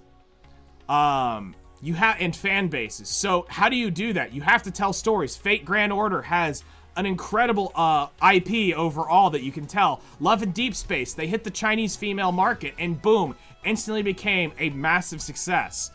And now you have the Chinese women over there spending a fortune on this game because they can for that style game. Genshin Impact, globally successful game. Overall, people have become to adorn it. While I hate MiHoYo with a passion, I understand as a business, they're doing great. And if you take the top 20 gacha games that are out right now on sales, their global and Japanese markets are a lot better. Some are worse. Typically, global is carrying the markets better than the Japanese, but you have to market it properly. And sometimes you have to take the loss saying, my home country isn't going to be the one supporting the game. And that is the case for some of the Japanese Korean voiceover, or the Japanese Korean games. And that's why the English voiceover is so important, because a chunk of Americans aren't going to play the game because it's in Korean and Japanese. They don't understand what the fuck they're saying. But if you keep it in English like this, they will understand and they'll be more invested into it easier, because it is that gateway. Yes, some people will convert it over to Japanese because they like hearing that. Some people will convert it to Korean because they like hearing it. But there is even a group of people that they're not looking at. Because there is an audience who would just like to be able to see the text in their native language, but hear it at least in English, Japanese, or Korean, just so that they can make sure they understand what's being said a little bit easier. There is that group. And if they don't understand Korean or Japanese, they understand English, so you need English to at least support that, because they still kind of can hear it and understand. If I actually understood what Japanese was saying, I probably would play a lot more of the Japanese-only voiced games, because I would understand what they're saying. Does that mean I could speak it? No. But I could understand enough to go, okay, I know what they're saying without having to read everything. But if a word popped up that I wasn't completely confident on, it's there in my native language. Oh, he meant it this way. I got it, and you can move on. But when it becomes a subtitle only thing where I can only read, I'm reading. I'm not looking at the animation. I'm not looking at any of that. And that's the other market they kind of need to look at here. Love and Deep Space has all the attention from the female audience, while the rest split their attention between the male audience. Is that the objective evaluation? Not necessarily. It's just that that specific game blew up completely. There are a lot of males that play it, but that is definitely where a mass support came from, is because of the husbando collector in that, which is cool. There are guys who only want to play as guys in games. There are guys who only want to play as girls in games. I've seen both in every MMO out there. There are guys who will strap the titties on immediately and be like, let's stare at some jiggly ass. Great, let's go. Hi, I'm one of those. But I'm also the same guy who will play a dude if it's a cool character and it's a great kit. I'll play it. I don't give a crap. But there are guys who will be like, I will never play as a girl in a game. Cool, dude. Go swallow some extra testosterone while you're at it. And then I also do get annoyed with the people who say, I only play female characters. Well, if she's terrible, I don't care. She's a female character. She's got jiggly boobs. But do you want to do damage? No, not really. Okay, cool. You have a special place. Go have fun. I think it's you're right. The global means reaching the player base all over the world, not just Korea and Japan. They should really be trying to step outside their comfort zone, but I guess they're not willing to take these risks. I still hope they change. No, so here's the thing. As of that letter where we got a bunch of the responses, they said they are starting to dig into Southeast Asia, Brazil, and specifically Thailand as too, which is weird because Thailand has not been interested in my game really at all. If I go look at the analytics on my channel for that, I don't think Thailand's doing too hot. Let me actually look and I can tell you. But right now I can tell you, Indonesia and Malaysia, you guys are absolutely amazing. We love you as a community in general, just saying. But we've got to get more. All right, so let's see here. He's very interested in Thailand. Let's find out why. Where is Thai?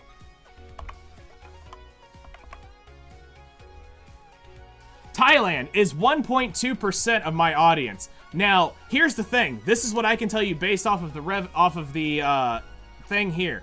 Thailand is a good spot, but he shouldn't skip over Vietnam. Actually, in terms of this is what he should be doing. Let me do the last 10 days to make sure that we have...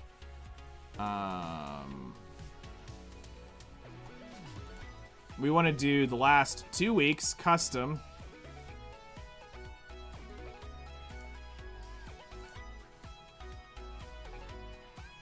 Okay, so... as of the last 2 weeks, which is exclusively pretty much Outerplane content, the United States has now taken over back to the #1 spot as of today in the new, you have Indonesia is now the #2 at 22% of the audience is watching and looking for content of Outerplane. The Philippines is at 6.1%. Brazil is at 3.1% of my audience. Malaysia is at 2.3% of my audience. Northern future 51st state of the United States of America, Canada, is at 1.6% of the viewership. Vietnam is at 1.4%. France is at 1.4% of the audience. India is at 1.3%. Thailand, 1.2%. Germany, 1.1%. Singapore, 0.8, Russia 0.6, United Kingdom 0.6, Japan 0.4, Spain 0.3, Italy 0.3, Mexico 0.2, Australia 0.2, Netherlands 0.2, Poland 0.2, Trinidad and Tobago 0.1, Ukraine 0.1, South Africa 0.1, Belarus 0.1, Peru 0.1, United Arab Emirates 0.1, Tunisia, Colombia, Jordan, Morocco, Martinique, Saudi Arabia, St.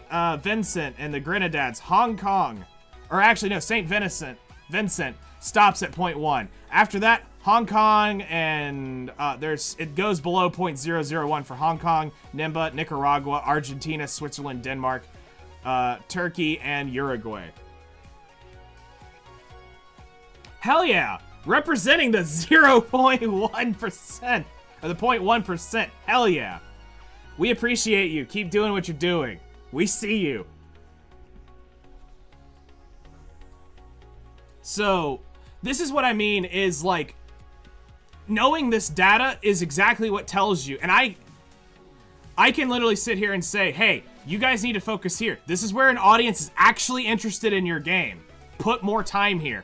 And I can also say, hey, you don't really have a great Eastern Europe what's the word? A greater Eastern and Western Europe representation. You need to focus harder in trying to get out there. So now you need to get people in those countries to start promoting and talking about the game. Not everybody speaks English. But what's funny is, guess who wasn't on that list? Korea. At all. Korea didn't even show up on my list. And this is a Korean game, by the way. So that means must be another source that Koreans are watching, or I'm not Asian, and that's why they're not watching. Because I don't speak Korean. So there's a few possibilities of why the Korean audience isn't looking here. Same with Japanese. The Japanese is a 0.1 or point what?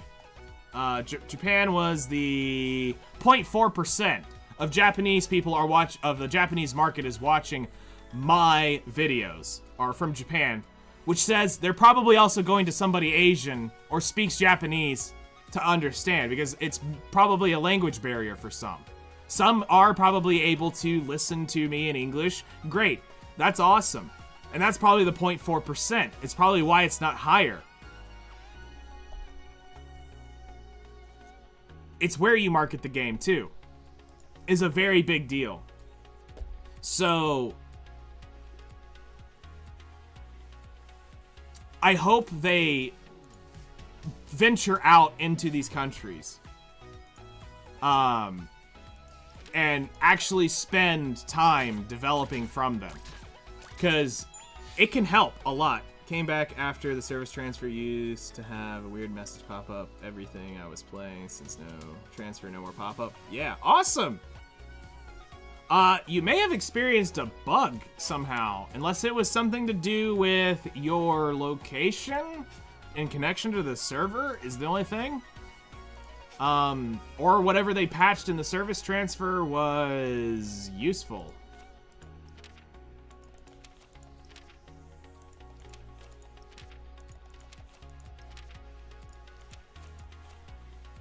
Dracon is what we're doing, I remember. We're gonna get her 6-starred, or 6 upgraded.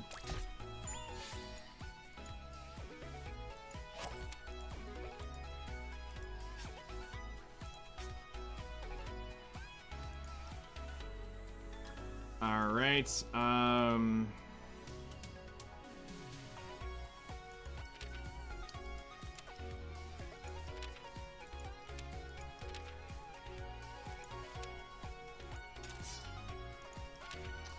ahead and skip this. But welcome back. We're glad you gave the game a chance again. Hopefully we can make you enjoy it for real now.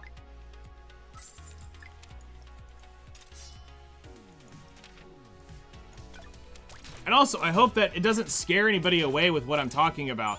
I'm just trying to be real with you and look at this from a business perspective. I'm trying to not study this as a player perspective, but as a business owner is what I am trying to do. Hey, Colin, thank you so much for the subscription. Appreciate it. The Grim Reaper has subscribed. I always like it, just pop up, was annoying. Fair. I too would understand if I had a pop-up coming up every time I did anything in the game. Yeah, that would be frustrating and I would uninstall too. Just being real. Okay. We're gonna go to Chimera and I'll do... Actually, who needs to be done? We need to do... Guardian.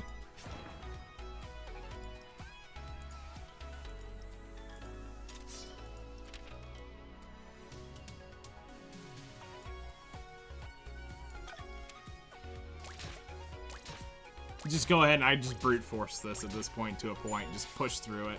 Because their attack sets can be valuable. I don't like them that much, but there are times where they can be more valuable.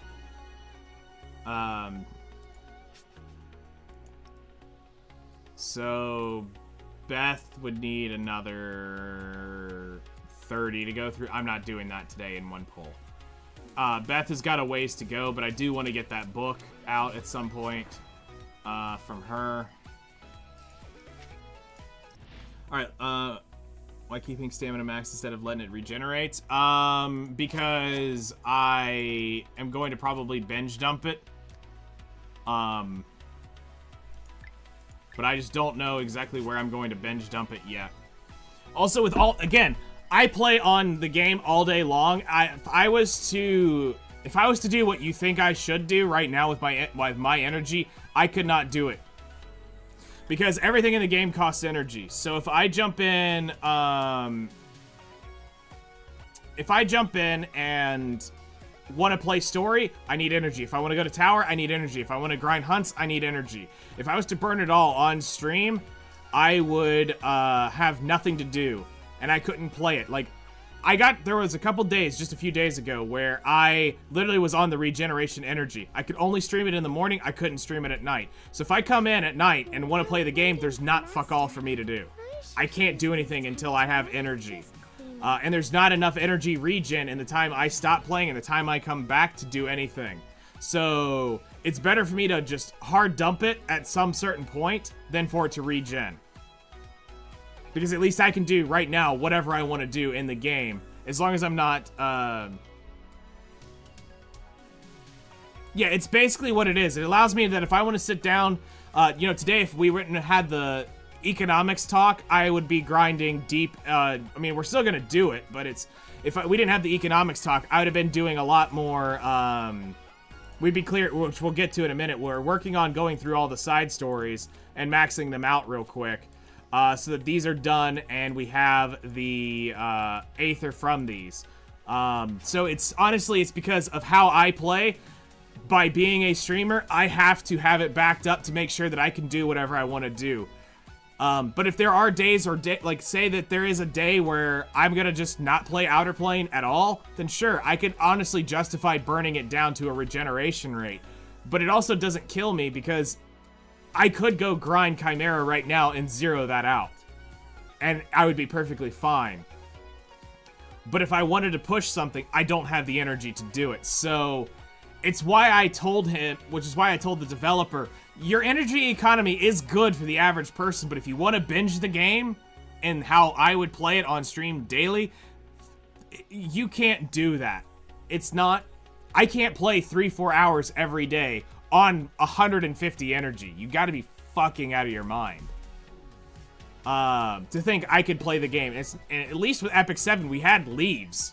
And I mean, I had like 150 leaves by the time I was getting close to quitting. I think I blew a bunch there at the end just to say screw it. I left my game running just doing hunts even when it wasn't efficient.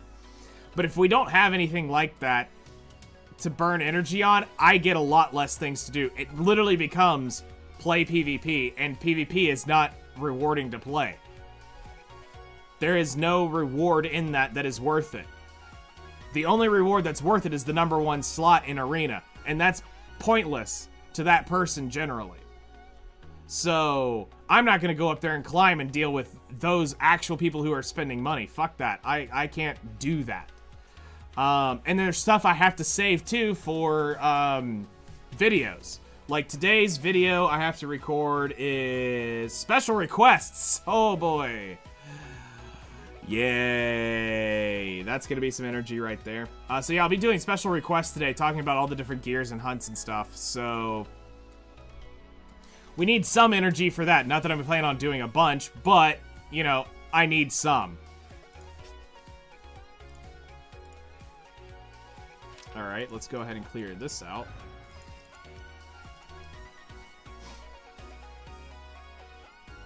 But it's, I mean, it's a logical question. You know, some people want the stamina regen, but as somebody who actually will play the game more than a couple hours a day, yeah, I definitely need the stamina more than the average person. If I'm going to sit down and play it in a 3-hour burst, I need to make sure I can play the whole 3 hours. Like, if I wanted to do story right now, I need the stamina to be able to do it and my dailies. Alright, missions. Because I believe the last time I had it uncapped when I was originally streaming Outerplane, I could only play it for about an hour and 20 minutes, and then I jumped over to, like, Nikkei or something like that and went on to the next game. But if you're going to try to play this for 3-4 hours, you have to have energy backed up. Because if we wanted to go build a character right now, well, I'm going to need to drop, what, 300-500 energy potentially on a hunt to maybe get a couple pieces? Or attempt to get a couple pieces? Well, then there goes a massive chunk of energy. That would be all pooled daily energy. And I spend everything up to Aether. I refuse to buy Aether.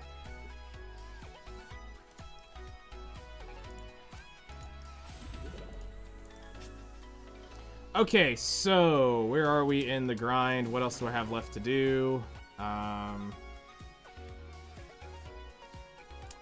Reset is coming, so I do need a couple hard modes cleared.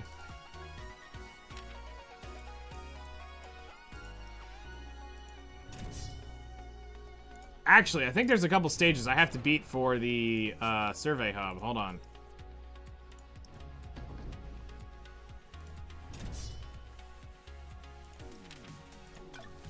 So let's go ahead and start getting some survey points.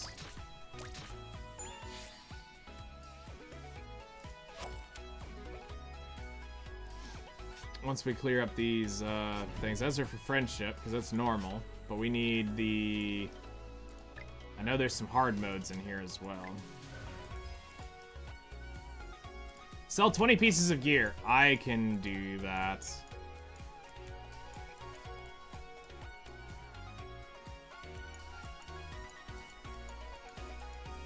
It's time to blow most of this up, honestly. 1, 2...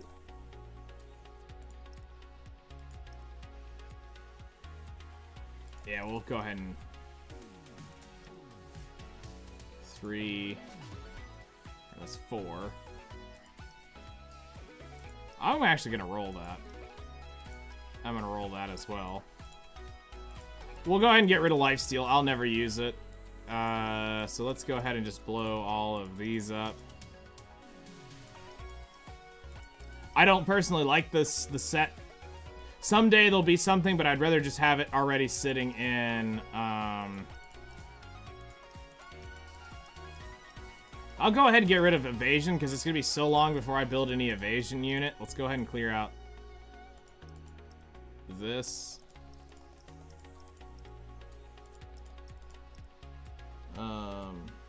We're at 41, that's fine. That's 200,000 gold. That's terrible.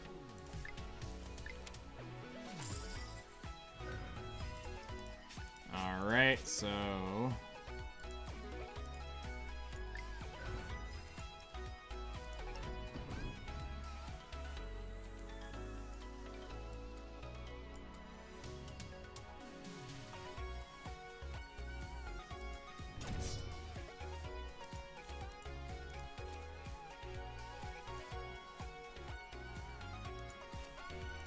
set up a team to plow through this. Let's do the usual PvE suspects for this. We'll run...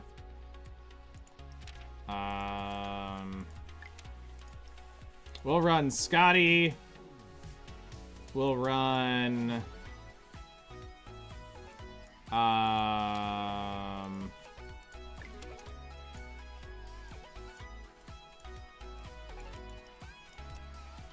we're on the Lord of all, AoE punts. Started watching mid-economics conversation, very insightful. I'm the returning casual player boat since the transfer. Glad to see what you're doing to give informative game info. Hey, thank you so much for that. I appreciate that. Also, hello there, Urgent. Welcome in. I appreciate you for hanging out during that. I know that's not something that everybody wants to listen to, but if you guys listen to it from an economic standpoint, you start understanding where they are. And like I said, this is just a guess. And like I said, I will never ask them for their actual financials. But he already kind of gave us the idea. They lost money on the Danmachi collab. That tells you a lot right there. And I already knew it would be expensive because I've kind of looked into some of the licensings and stuff for that. It is definitely expensive to do. So I do feel bad for them.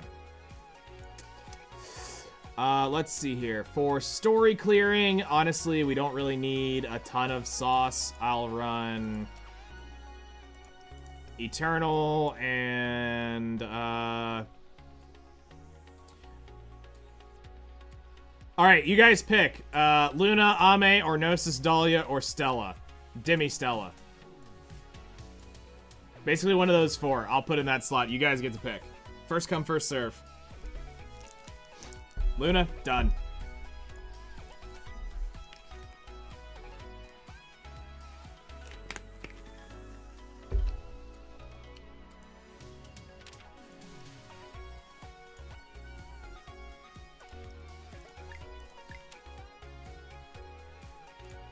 Alrighty. You need your gear, Noah, equip. And you're good. Alright. One or few deaths, dying, no fewer, got it. Should be able to go through this pretty easy.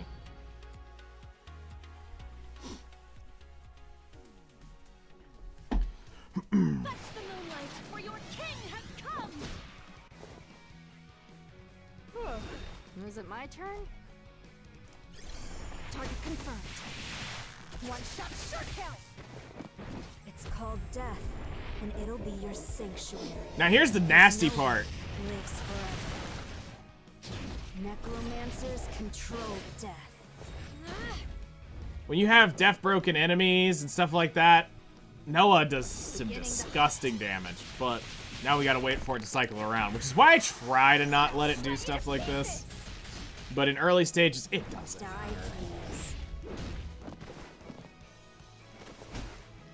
Because here's science.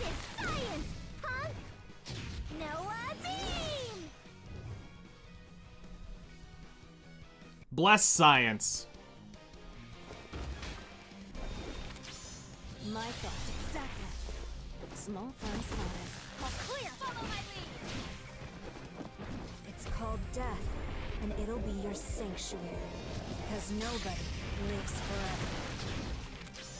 I really don't want to. With the fall of a star, commence! I am the herald of finality. I am your reckoning! Defense break. I shall go wherever. Damage. With you. Cool. Let's see. It wanted me to go to what for this? And is it worth... I just want to see if it's worth continuing. I think it's 1.5 I need to go to, which is not terrible, because, I mean, that's a crap ton of Aether right here that we're about to get.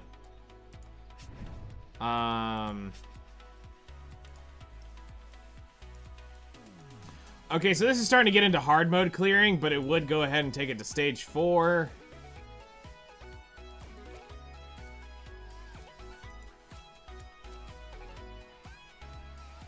It's better than low-hanging fruit. Honestly, screw it. Let's start working on it. Why not? I do need to do some survey hub stuff at some point, so that will help. No, yeah, well, 25 survey points. Okay, cool. So yeah, we'll go ahead and start blasting through this. First time, no deaths, whatever. Got it. Since the support function is available for everyone in the whole story, why not use Sorry it? to bother you, Chris. For me? Please die. Target confirmed. I don't need it. Sure kill. It's I play with my called own stuff. I don't play with other It'll people's be your stuff. Sanctuary, because nobody lives forever. Necromancers control death. I don't play with other people's units. I'd rather work on it myself than use somebody else's success. Beginning the hunt. Just me personally. Unless it's something I'm absolutely choking on that I'm just like, I'm that close to getting it, then okay, you might twist my arm enough to be able to do it, but 99.99% of stuff, I'll do it with my own units, personally. Because why do I want to use somebody else's success to finally beat it? My thoughts exactly. Time to take it back. Again, I'm a Black Desert player. I'm literally used to doing things ass backwards and then make a freaking 50 billion off of it because I can. The fall of a star, commence! It's like, that's actually my mentality too. I am the herald of finality. I sat there gathering weeds for 4 hours. Why? Because if you looked at it at surface level value, I'm making like 800 million an hour gathering weeds, but I shall you know, go let me wherever. spend 20 honestly, I can take that, you know, 4 hours of time and make 10 bill off of it in the game. So I'm used to like stupid stuff like that. Story is for one-time completion, but the rest, all on you. I'm in that boat. I like seeing my progress on my units, and it shows when I clear content. Yeah, that's kind of where I'm at. I don't need it though. Like I have units that will actually probably shit on most of the game. Like, I have several units that are very well built. Target confirmed. One shot, sure kill. It's called death, and it'll be your sanctuary. 'Cause And also the nobody point is too, you gotta think as a content creator, you need to show what you preach. So the best way to do it is to put your money where your mouth is. So, do you know how many people have come in and told me, why am I leveling up green gear? Then they see numbers and they're like, wait, how the hell did you do that? And I show them the green gear, they're like, what the fuck? I'm like, there you go. Playing around. Like, that's half the purpose of it, is to show them that I don't have perfect gear. I'm beating this shit just the same as the person who's got full blue or red gear. My thoughts. My number just isn't as big. Time to take it back. But that's not where all the numbers are. The numbers are in the substats. Yes, you get more rolls on it, but if you max out the stats you're wanting, doesn't matter. Or you're getting the rough stats you need. Not everybody needs to be 800 speed. Not everybody needs 500 crit damage. Not everybody needs 7,000 attack. This is it. Or 200 defense, or 2,000 defense, or, you know, whatever number it is. zillion effectiveness. So it's also to show. It's a physical way to show you're doing it. It's not your support unit. Because there are people who would come in here and say, oh, you're only beating it because the support unit. No, it's not. It's not. It's the actual account beating it. So that's another reason why I personally would stay clear of something like that. But I mean, I'm also the person who would probably tell a new player, if you're struggling, go grab one. If they want the progression. I don't need the progression. I need to prove that it can be done. I need to prove that you can do stuff with underleveled characters, with characters that have 0 or barely minimal books attached to them. That not everything says max, max, max, max, max. Not everything is completely upgraded 6. Not everything is 6 stars. It's just like, what was it? Where was he? Who was it? Wasn't here. It was, the Grim Reaper earlier said, how long, love how, a lot of your 3 stars are not 6 stars. Makes me feel, what you do is achievable. And that right there is why I also prove what I'm actually saying. I'm actually walking the walk, talking the talk with what I'm doing. I don't have all 6 stars. The 6 stars I have farmed up over playing time. It's not something I deeply pulled for. I didn't wail for it. I got it over time. Air was farmed up over time. My original Stella was farmed up over time. Eternal was farmed up over time. Those were all old school farms on that. Hello there, how's it going? How are you doing today, Azen? Welcome in. So, like, with that type of thing, that is a really, that's a reason also of why.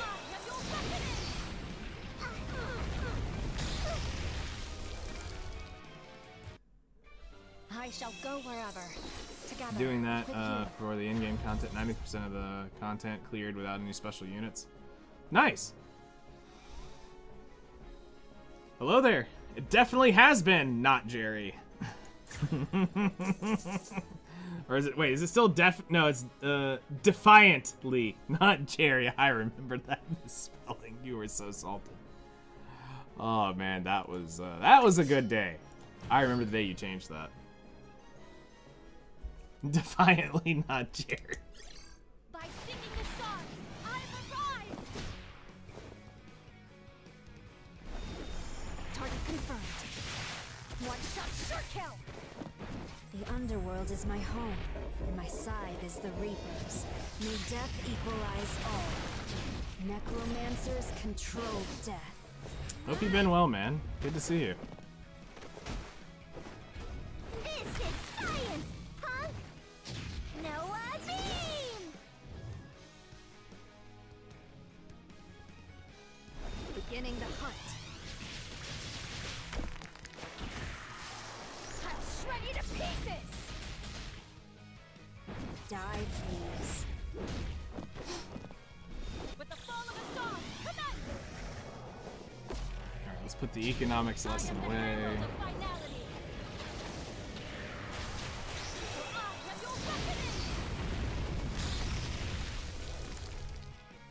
That up. Oh.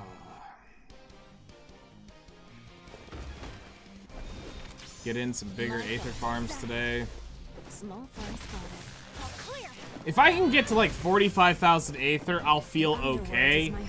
It doesn't get me in pity range of anything yet.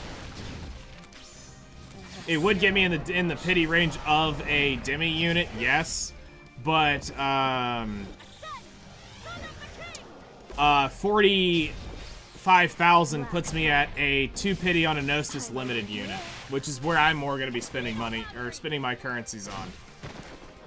Is Gnosis or limited units.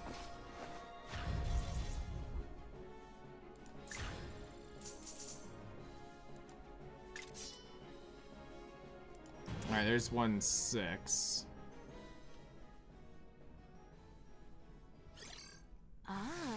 Like, I think the hardest thing that's gonna be for me is to go, do I want to, The underworld is my home. do I want to,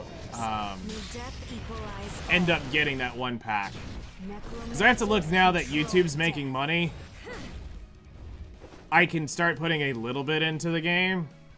But I'm not making a ton of money on YouTube, so it's like I have to be careful. Because I don't remember where my payout was originally when they cut it off. So I don't know how much I have stored up. I'd have to go actually, like, dig that out from somewhere. But I would like to... At this point, I would like to invest around 25% to 30% of whatever YouTube gives me into whatever game I'm playing. You know, obviously right now, Outerplane is paying the bills in terms of YouTube revenue. It's not, so it's like for me, if I'm going to be spending money, it needs to be in Outerplane. I shouldn't go spend it in Weathering Waves, even though I probably need to go whale there instead to be able to get Cardathea. I should probably look at, you know, I already bought the Battlefield game. Not that anybody really is here for Battlefield when I play it. That's just for y'all to come hang out and listen to me and Ace talk about stupid boomer shit while we get shot and do stupid shit in Battlefield. But you know, it's like as far as like whatever game's kind of like the big thing, it allows me to support the game in a way. So I don't ever want to get to the point where I have to do the maxed out unit things. I would far rather talk about the unit in a base level. I don't want to, if I ever do, we get to that point and to where I'm having to pay to get characters, I want to pay to get it, not to max it out, if that makes sense. I want to pay to collect the character so that we can tell you what the character is at base, since everybody else and their mother is going to be trying to swing that thing to the fences to get it max limit broken. And I don't want to be that person, because that doesn't help the average player with a unit. You know, I'd rather farm it up the long way. So if I take whatever, like 30%, you know, of YouTube revenue, that can support the game, and then the rest can go keep other things functioning and flowing easier, is the way I look at that. You know, we also have Twitch revenue too from the subscriptions on Twitch. I would turn Kick on, but Kick is a bunch of bots. Finished on time.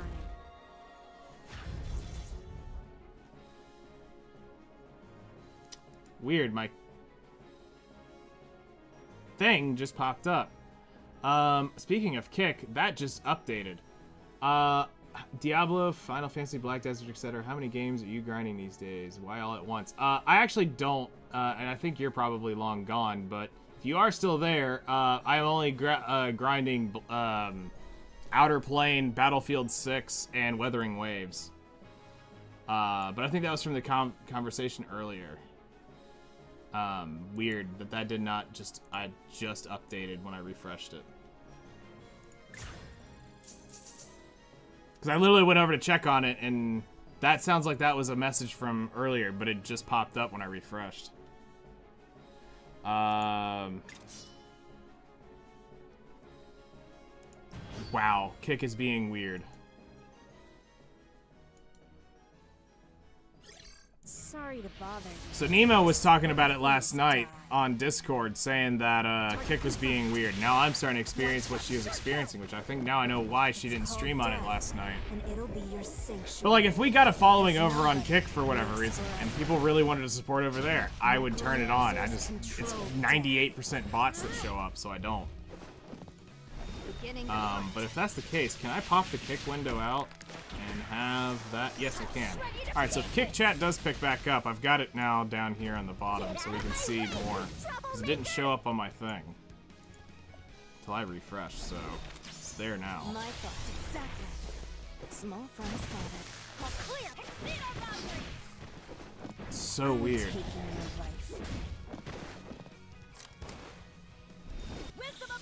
And for Gnosis, what you do is obtain them, then do everything with it at 3-star to see like the limits. I know Gnosis units are limited, but I don't know if you will chase dupes or not. So for me, if it comes to new Gnosis units, I'll probably one and done them. Or if it's somebody I specifically want to build, I would pull. Like for me, I need to get Gnosis Nella is the one I need to get. I don't have her currently. I am Farmworth. I want to have. I'd rather have the 4-star of the unit than go fully maxed into it. It's far more achievable to do. So if like Gnosis Dahlia got a rerun, I'd probably just chase the 4-star and dip out.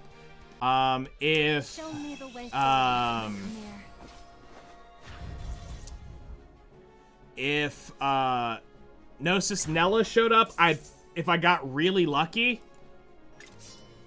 I would just pull it and walk away.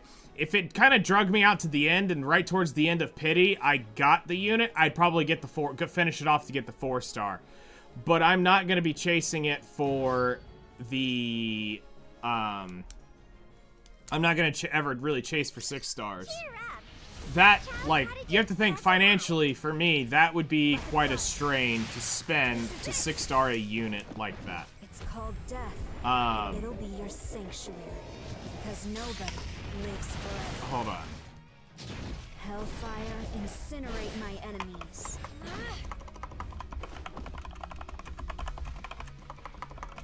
It's time to end this. Enough playing around! Dahlia and 6-star are not necessarily on 4-star. And they really aren't. Wisdom of the King, activate! As the knight who races atop the moonlight. I am your original sin!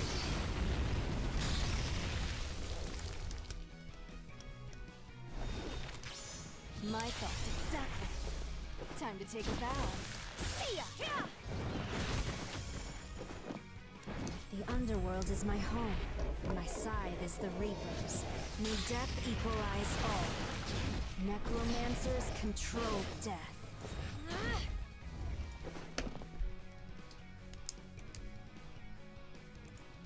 Alright, so let's do the math on this real quick. It's 15,000 Aether per Pity times... You have to pull it 7 times. 3-star, 4-star, 5-star, 6-star. Well, hold on. 3-star, 4-star, 4-star plus, 5-star, 5-star plus, 5-star plus, 7, or the 6-star. So yeah, you have to pull it 7 times. So let's assume the absolute terrible worst of worst is you're having to pull it 7 times in total. So that's 105,000 Aether. Mathematically speaking, that's going to be rare to have to spend 105,000 Aether on that.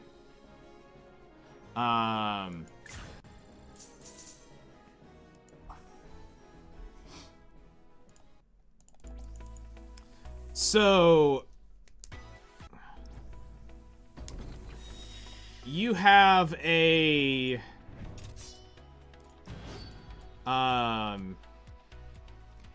it's a 3 point A little more left on the clock. it's a 3.25% chance that you're gonna pull a 5-star or a 3-star unit Because nobody lives per pull. That is control death. 7 multis times It's time to end this. 15 multis is 105 pulls. So you're looking at a 3% chance in every 105 to get a 3-star unit. That's not counting the dupes you can get if it decides to dupe. So mathematically, that's going to be less than 105,000. There's no way. So far, what I've heard from is on YouTube comments, I've seen anywhere from like 30-ish thousand to about 70,000 Aether spent to fully get somebody and dupe them out. 70 has been the low end, or the high end. 30-ish is the low end. So for me and how I'm playing, if I had to 6-star a unit every single time, we're looking at what? Maybe on average 65,000 Aether for every new unit that shows up. It's not a demiurge. I'm taking your life. It's time to end this. Enough playing around! 6,000, because it's like what? 6,000, what? 500 Aether plus what? 1,200? So you're getting 7,000 Aether per. My prodigious science look? I'll have to look at the pack.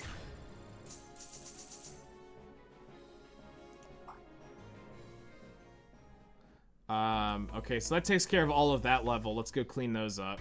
And we'll go look at the shop.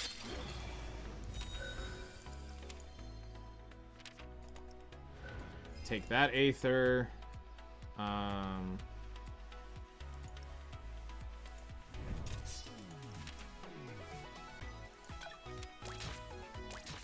crap, I should have used the level me please team. I messed up.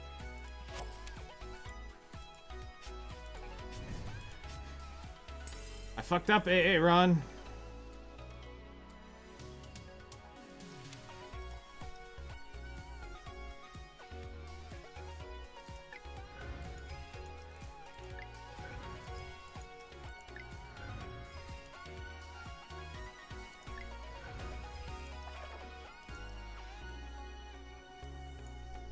Okay.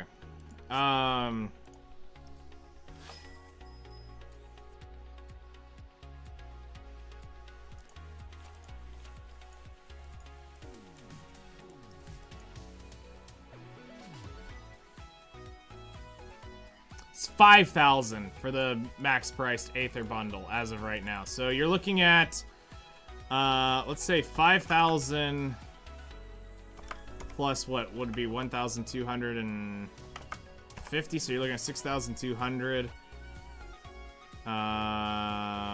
You need to buy that 10 times. Has anybody actually spent that? Like, does anybody actually have that spent that can tell me what the other number is? Because that would make this a lot easier. If anybody has spent this and knows what that number actually is. Because I could do it. I just need to figure out what the 200% is. Which would be 5,000. It's 200%, so that is...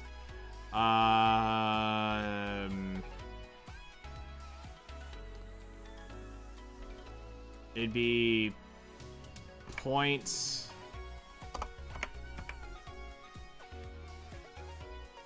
50% would be 100.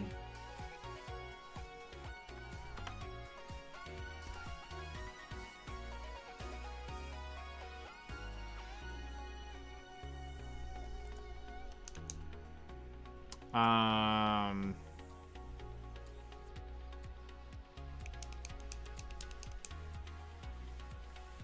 5,000?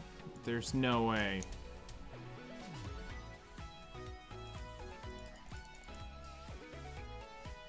Well, hold on. No, they're saying, I think the first purchase in total. Hold on, I'm looking at this wrong. Because they're looking at the whole purchase as 10,000 Aether. So, 0.5 of that is 5,000. So... this is going to be... Is there any bonus on it, though, after you purchase? Like, at all? Like, it's a 20% bonus or whatever? Or is it just a flat number like most games go? Fading Light's looking me up. Anyway, while we're waiting on that, no, he's definitely right when it comes to this step-up bonus thing is kind of hard to pass up in terms of ticket value and Aether value. No, I do not have it bought, apparently. Okay, that's fine.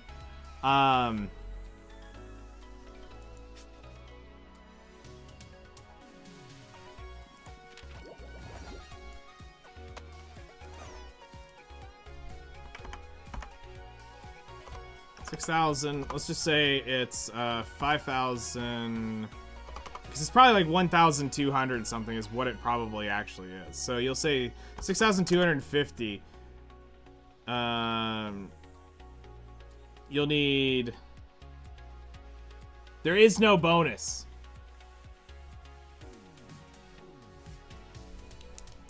Okay, so it's just 5,000. Holy shit. Okay. So, 65,000, we'll say, is the average, divided by 5,000 times 64.99. It is $844 to pity a unit on just buying that one pack. That's brutal.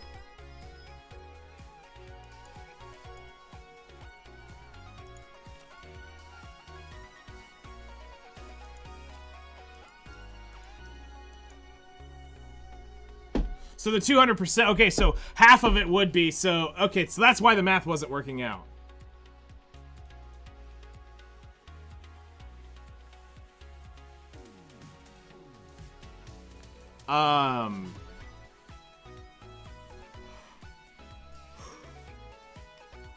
Yeah, that's definitely, you don't want to buy, like, you don't want to buy this if you don't ever have to, because that puts you in the mid-average, so $800 to pity to fully 6-star a unit is rough. That's rough. That's almost worse than getting, well... That's about like getting a Mystic unit in Epic 7. But at least you had the shards to be able to dupe it, so you didn't have to pull 2 of it, and you could go pull the other character. There was other ways to dupe that character. But if you're looking at like a Gnosis unit or a Demiurge unit that you cannot farm, you can't throw the generic version into it, you've got to hard do it. And this is what I don't think, this is what a part of me thinks that the normal community does not understand. Is... $800 is a lot of money to get 65,000 Aether back on their account. Now, is this the most optimal way to do it? Oh, hail to the nah. That renewal pack is better for 3 times a month, but you can only do it 3 times. And that'll give you 7,500 a crack once you've spent this. So, you definitely don't want to come in here and tap that, you know, as many times as possible. You've got... Like, this is a great deal for a chunk of Aether right away. $6 for 4,500. Okay, that's not terrible. This, honestly, is starting to look more appealing the more you start looking at this. Based off that business model. So if we figure out what a pity costs in Aether for Gnosis Dahlia, it was 15,000. And it's divided by 64.99. Or wait, no, divided by 15,000 divided by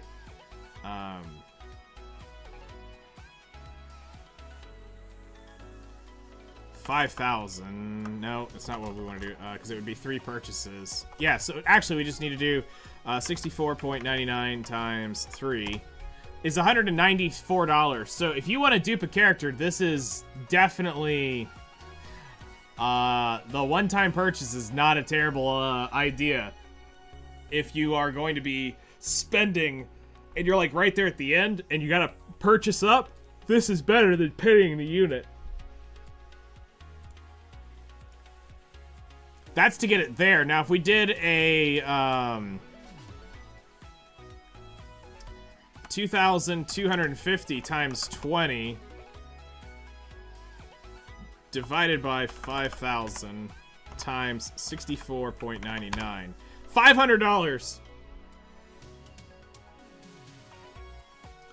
I could see that, but I mean, right now, even if you did that, even if you wanted to get one pity of Gnosis Dahlia, or of Luna, it's $584.91 to buy the Aether raw at the 5,000 purchase point. To get the Aether to do that. And you can buy it for $69. You can get one. Which is not great, but that's still a lot cheaper than spending, now we do that divided by 6. That basically makes it $90 a pity.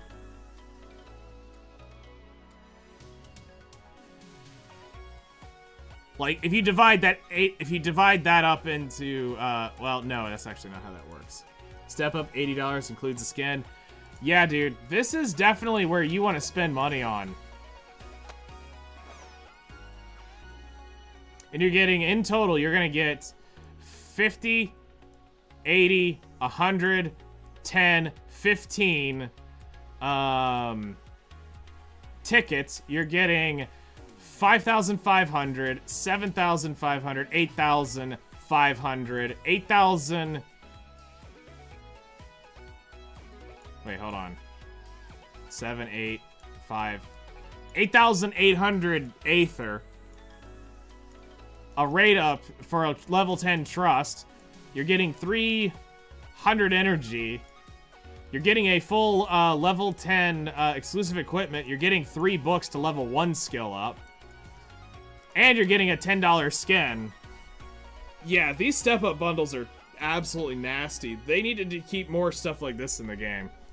Or just reduce, or make the other purchases better. Damn, that's actually kind of hard to pass up.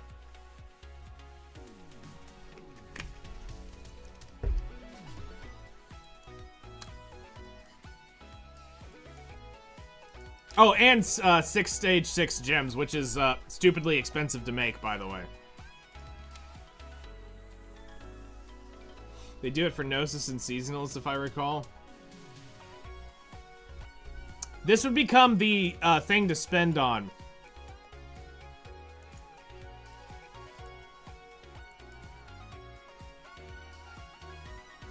And that would guarantee me nearly the unit. The next limited unit that drops.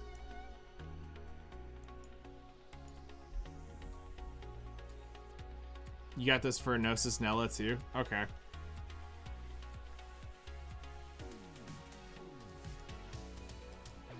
Oof. That hurts to think about, man. It hurts to think about. Alright, let's see here. Let's go back to... But I mean, here's the thing. At some point, you know, somebody's got to spend on it if you want to keep the lights on. Who do I go after pulling Luna? Your next step is probably to get Stella.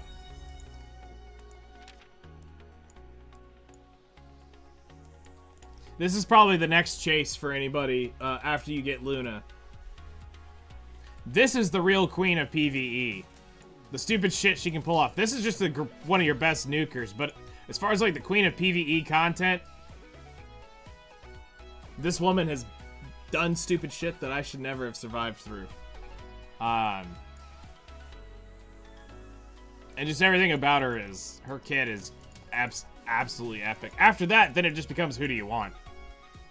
Because you should have this unit already for free. You don't need this unit, you don't need this unit, you don't need this unit, you don't need this unit, and you don't need this unit. Once you get the 2 Demis right here, everything else is just for fun and cool tech. Yes, this unit is awesome and does a lot of cool stuff, but you don't need her to get going, you know? These units are definitely more PvP oriented.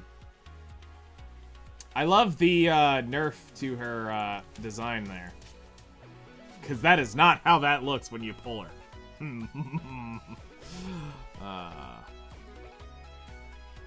This outfit is very breathable, especially with this opening in the middle. Helps with the coolant drainage too. Are you okay? Did your hand not freeze over when you touched me? Okay, we want to... I guess we can go ahead and work on this. I mean, it is a chunk of Aether. And there's some books in there. Okay, those books do kind of make this a little more worth. Underboob is peak? Yes. Nemo was complaining. She's like, why do they get to have underboob and I can't? Because I'm like, it's a game. You're a streamer. Is it the focus of the game? No, not at all. Not here. Not whatsoever.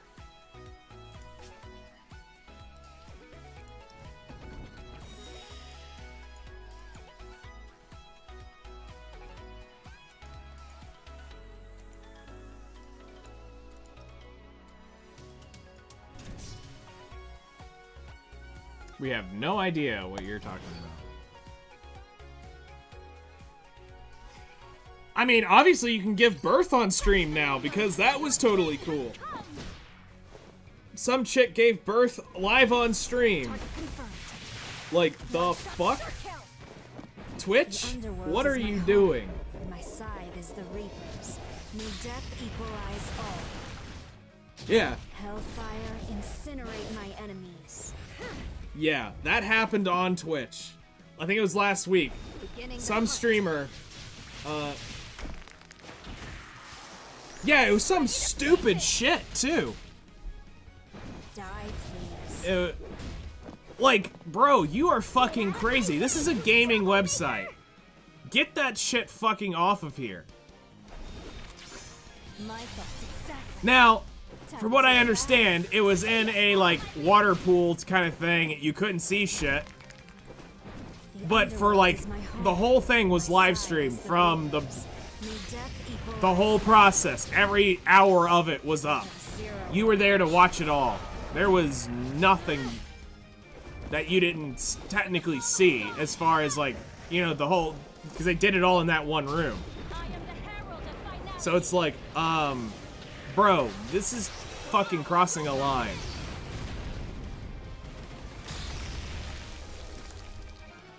We live in a Black Mirror episode? I mean, we have to at this point.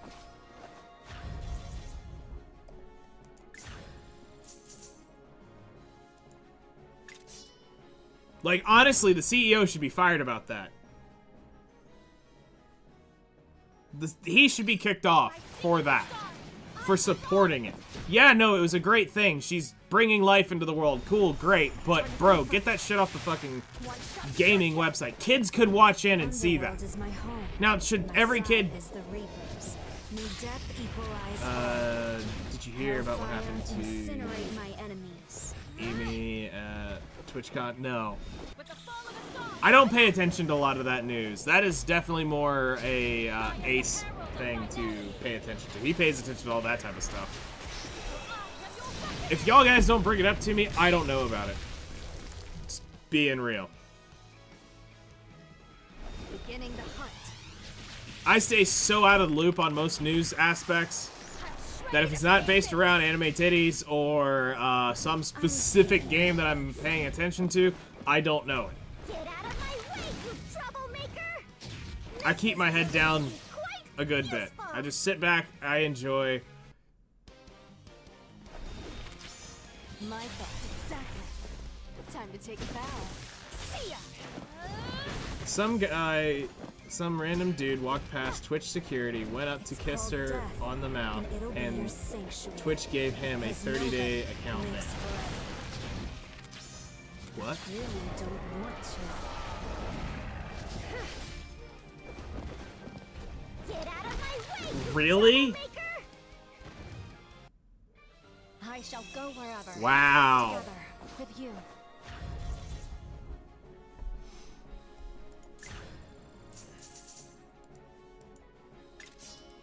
That's crazy. That's actually wild. That is wild. Sorry to bother you, Reapers, but please die. Wow. Target confirmed. One shot, sure kill. The underworld is my home, and my side is the Reapers. Tragic. May death equalize Honestly. all. Hellfire, incinerate my enemies.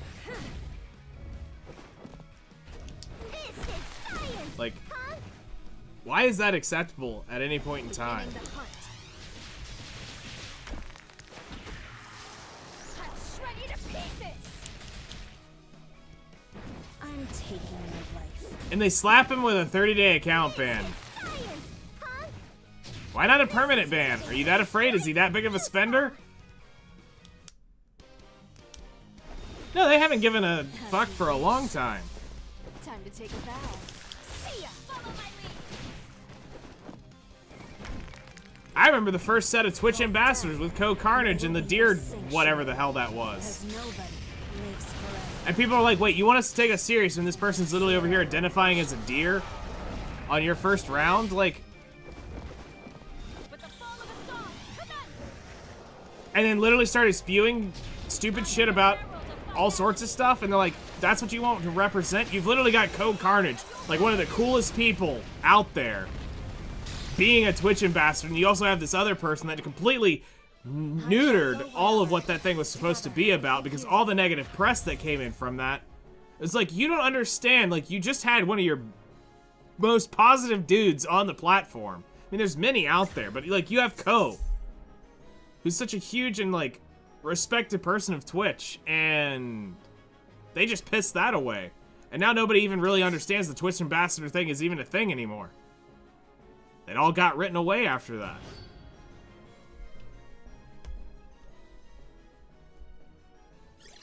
The prodigy has returned! Did you miss me? You know, one of the reasons why I still hang on to Twitch is because I've been on it for so long. The underworld is But my home, honestly, and my side is the Reapers. May death equalize all. Hellfire, incinerate my enemies. if it wasn't for the insanely long subs I have on there, like, we're talking 58, 59-month subs, I would probably shut it down and we would just stick on YouTube. Even though, I mean, I'm not gonna say YouTube's the perfect princess place, but it's It's time to end this. more likely you're gonna get banned on YouTube for something Enough. than you are on Twitch. I'm taking your But life. I keep it there because, I mean, there is an audience there. People do come and hang out. And that's kind of the point, is to reach as many people as possible. You know, it doesn't matter who you are. We're trying to let you have a place to view, which is why I'm still streaming on Kick. Even though, all I get 99% of the time, every day, is bots. Thankfully, they've been really quiet today. Kill. Normally, I have to ban like 5-6 bots a day that come in through Kick. I'm also streaming in Chaos Nightmare 0, so because there's no Outerplane category, so I'm like throwing shade at Smilegate by streaming the other game in it. I normally go back and forth between Epic 7 and Chaos, just for if anybody's out there watching on Kick, it's over there, because they don't want to put up a thing for it. So now, if I did that on Twitch, that's technically a bannable offense. Kick, I don't really care. So Twitch is actually under the Outerplane category. YouTube is under the Outerplane category. Well, there's no real category on YouTube, but it's the game is listed of what I'm playing. But Kick, no, I'm trolling. If anybody is over on Kick, it's in Chaos or Epic 7 normally. And nobody watches it over there. The viewership on Kick for that is always near 0. I almost never see anybody streaming anything in the low mobile game categories. Like, Weathering Waves only has a few hundred at times. Occasionally it'll spike up to like 1,000. But if it's not one of the major games, Kick has 0 viewership for it, because most of the people on Kick are there for those Kick exclusive streamers, and they don't really branch out. If they aren't streaming, you're never gonna see them. Like, Kick's discoverability is terrible. I don't know why YouTube's doing so well, but I appreciate YouTube. Anybody who's watching on YouTube, I appreciate it. It's called death, and it'll be your sanctuary, because nobody lives forever. really don't want to. With the fall of a star, commence! And YouTube I've got to do a little more work on at some point. Like, I need to get YouTube an exclusive set of icons for subscriptions. I tried to make the memberships as fair as possible. I've got one that's cheaper than a Twitch subscription at $1.99, so that if you just want to be a part of the community, have the emotes and the badge, it's there for $1.99. Where Twitch, the minimum entry point is $4.99. The point isn't for me to make money on it, it's more for you guys to have the emotes and stuff. That's the only reason why I do it. So you have a lower entry point to get in. I've tried to keep it, I think, comparable to what Twitch's prices are for the tier 2 and the tier 3 subs, so that it technically is there. It's called death, and it'll be your Unfortunately, I don't really have too much to offer in memberships as terms of like special reward perks, because we don't do videos that are like long planned out, It's time to end. like week released videos where we could plan it. Enough playing around! YouTube doesn't allow me to gift the With the fall of a star, commence! $1.99 tier. That's why I sub to it, to be able I to am the gift more. herald of finality. Interesting. So it won't let you gift that out. That's weird.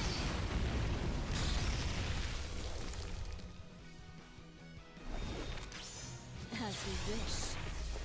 Small fun spotted. Did I set something up wrong?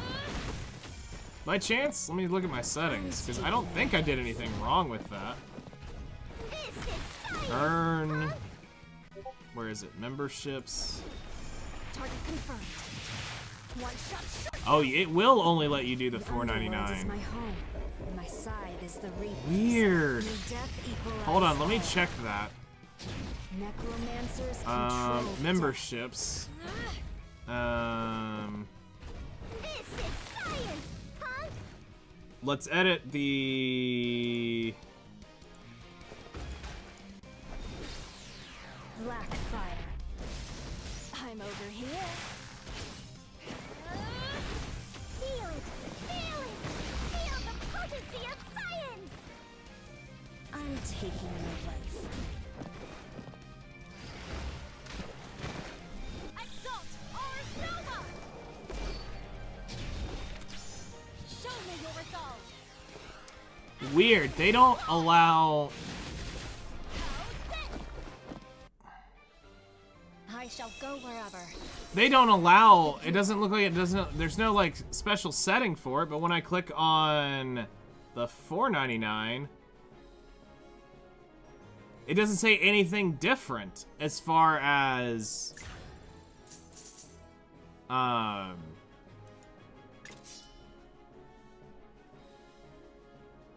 You can or can't gift a specific sub. Hold on, there's one way to find this out.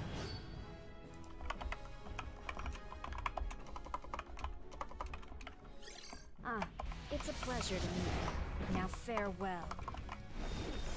Rapid fire! This is it! The underworld is my home, and my side is the reapers. May death equalize all. Hellfire, incinerate my enemies. Wisdom of the King, activate! Okay, so no, it's a YouTube policy.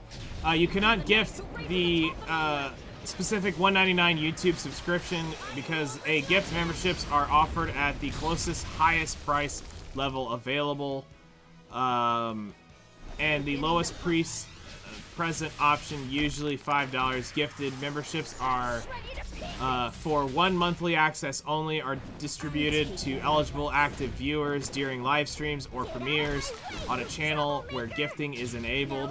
How to gift a membership: you can log into the channel, live chat, membership, the number of memberships you want to gift, complete the purchase. An announcement will appear in the live chat of your purchase, and eligible to gift, you must have a paying channel member. The gift is a non-recurring 1-month membership to receive. You must be signed in to a personal YouTube channel, not a brand account. You must have opted in to receive gifts. Distribution. Gifted memberships are distributed to eligible interactive viewers and do not have to be a paying member to receive one. Interesting. I shall go wherever. So With you. that's what YouTube says about it. The more you know.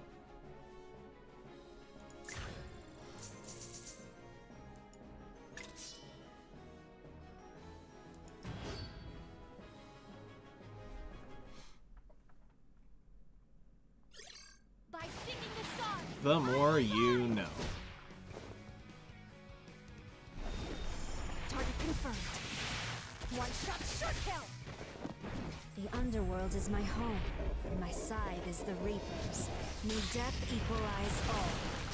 Necromancers control. Alright, we'll finish out this hard mode level set, and then we'll probably call it. I need to get my morning going again. Get some stuff done before I need to get out the hunt video today. And then, like I said, tonight we'll end up doing probably Battlefield tonight. Go solo boomer squad and just try to level some stuff up and see how some of the patches have changed since they've done some updates.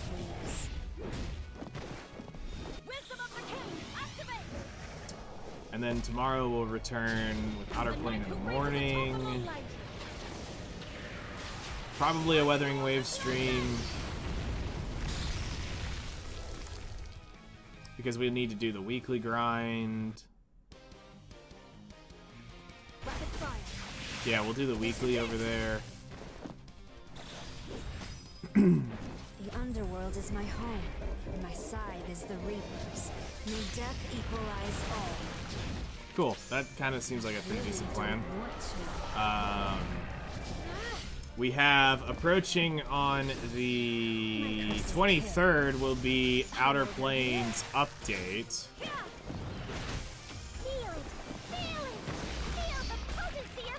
So that'll be. Show me the way forward, my premiere. That'll be helpful. Alright, where are we at? 2-9. Alright, we're almost done.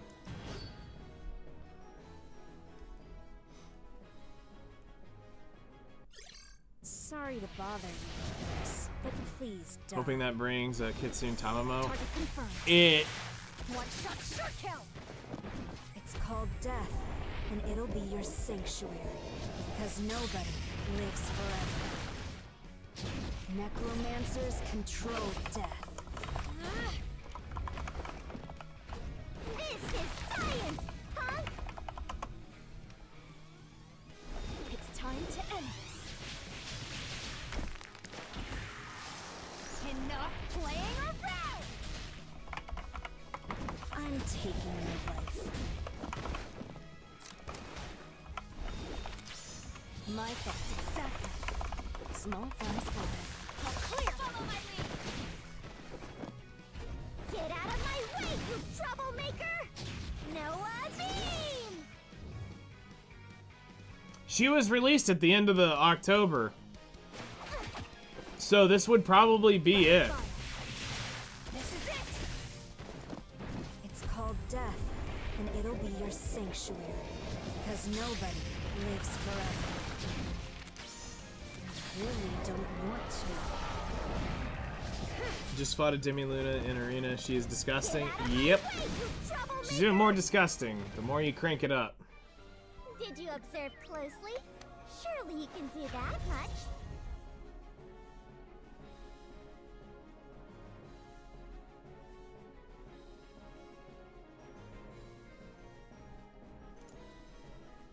So yeah, we definitely have that potential unit showing up.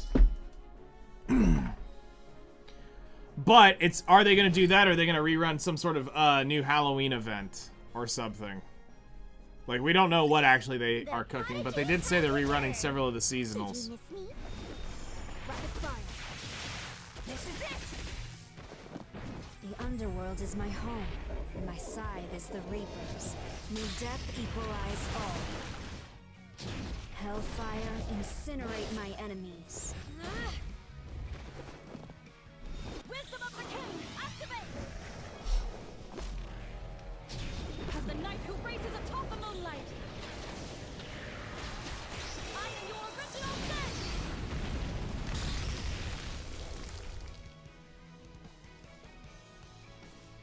It's time to end this. Enough playing around! Die, please. Ascend, son of the king! Place your fate on the line! For your king! For your king. My thoughts exactly. Time to take a bow. See ya! Follow my lead! This is science, punk! I'll stand in front. Just follow my lead. Sup, Stropey? My curse is kill. Not watching your six, huh? Exceed our boundaries! This is it!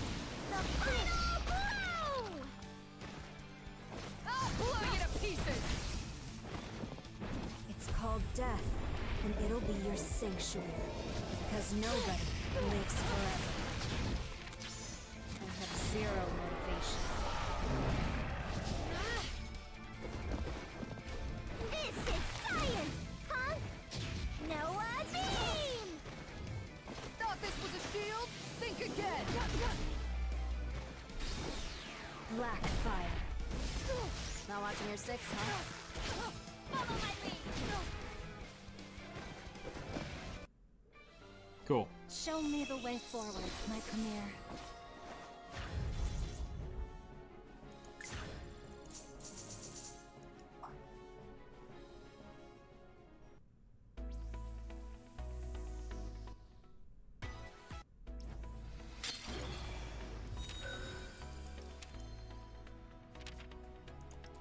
Grab those lovely rewards. Come over here. Select team.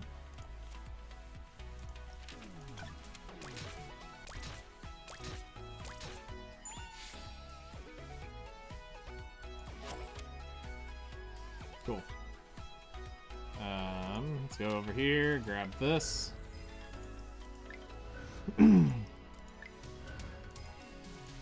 We take the Aether.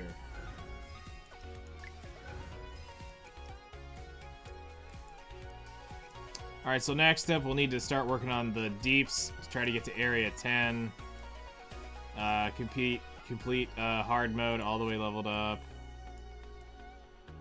Hard mode. Okay.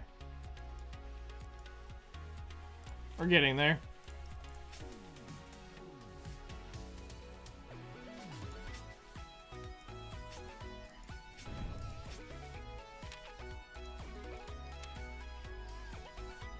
Cool beans. Last question. Should I get... What gear should I get for my Tio? Okay, Tio. Very easy. Reruns are now one thing. It's okay to release 3 new limiteds in the span of 3 months. All things considered. 3 new limiteds in the span of 3 months? I think that's a desperation thing. Honestly. They need to be careful with that. Tio, the general sauce that I ran on her, it looked like this. Is always ready to go.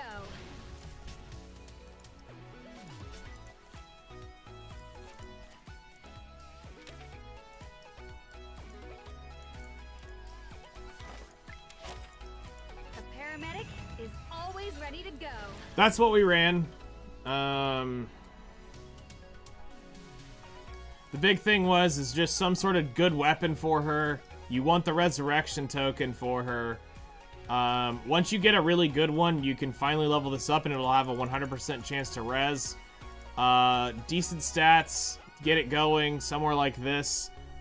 Doesn't have to be perfect, just get going and try to get a basic thing to get some defense, some health, try to get a little bit of speed so they cycle around enough.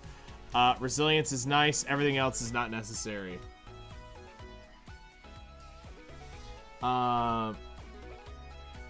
Okay, so let's catch up. So, I think so. Gotchas do it nowadays. I think if there's nothing wrong with it, at least now is the best time to get people to spend with limiteds. We've got the summer limited, albeit delayed, confirmed new Christmas unit, and haven't heard one new one about.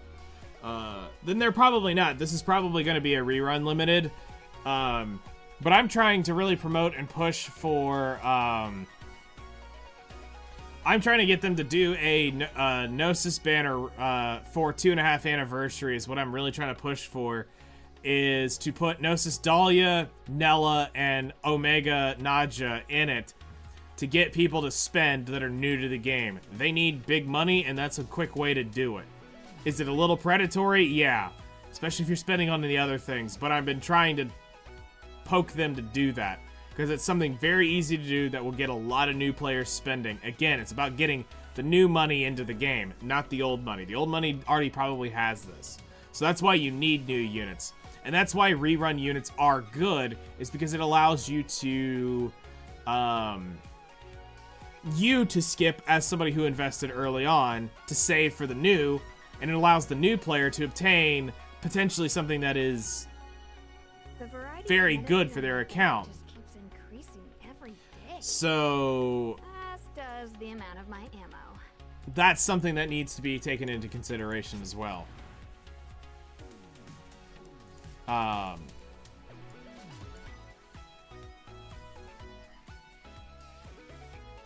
At Gnosis banner, since I don't have any of them. And that's kind of why that's kind of the whole point right here is returning and new players. Look what we don't have. Especially if you've been around for a while like this. We don't have the Regina. We don't have the Tamamo no May. We don't have the Nella. We don't have Holy Knight Deanne. We missed the collab because, again, it was poorly done. We don't have immediate Nadja, or however you say her name. We don't have any of the current limiteds going on. For those that are returning and coming back, the players that stuck with it through and through, yeah, they've got all this crap. They don't really care. But being able to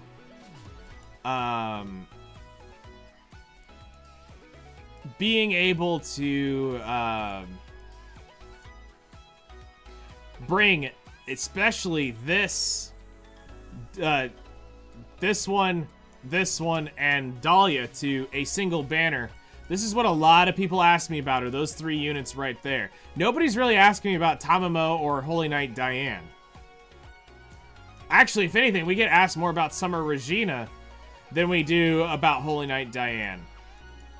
And obviously we have to just say these are gone at this point. You will never get these again. So the people who do have these, congratulations, you literally have a collector's item.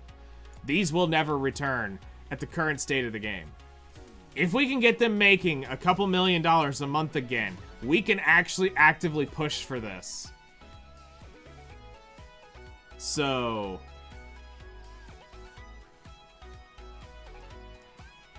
but we've got to get the revenue higher again for them to be able to bring this back. Like, this isn't a, oh, well, they just need to talk to the right people. No, this is literally, he was telling us that you needed about $2 million, and he wasn't still confident, and he's only getting a 3% return on investment.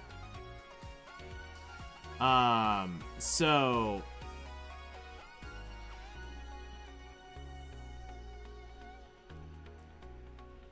to be able to get these to rerun someday, we're going to have them making the kind of money to justify that cost. But there's also this is a mentality that is very hard to talk to somebody who is looking at trying to save a business, and it's not their business to save, okay? Which is this. You, as a business owner, are looking at the Don Machi collab and going, this was a net loss for us. We lost money on this. I don't want to lose money again. Okay? But now you get the game making a positive financial market, which means you're having to look into the future right now. They can probably check their daily revenue numbers and see that the game is growing or not, which also will determine certain things they are seeing. But as we look at it through the rest of the financial quarter of 2025, going through October, November, and December specifically, September was a wash because they shut it down, so it will be a bad quarter because they don't have a month of revenue. But if we take in the revenue from October, November, and December, if it goes positive again for them, and you can get that revenue back up to $1 million, it's a lot easier for them to take a swing. Because here's the way I would look at this. With a proper marketing campaign, his 2 to 3% return on investment should be able to go to a 5 to 10% return on investment.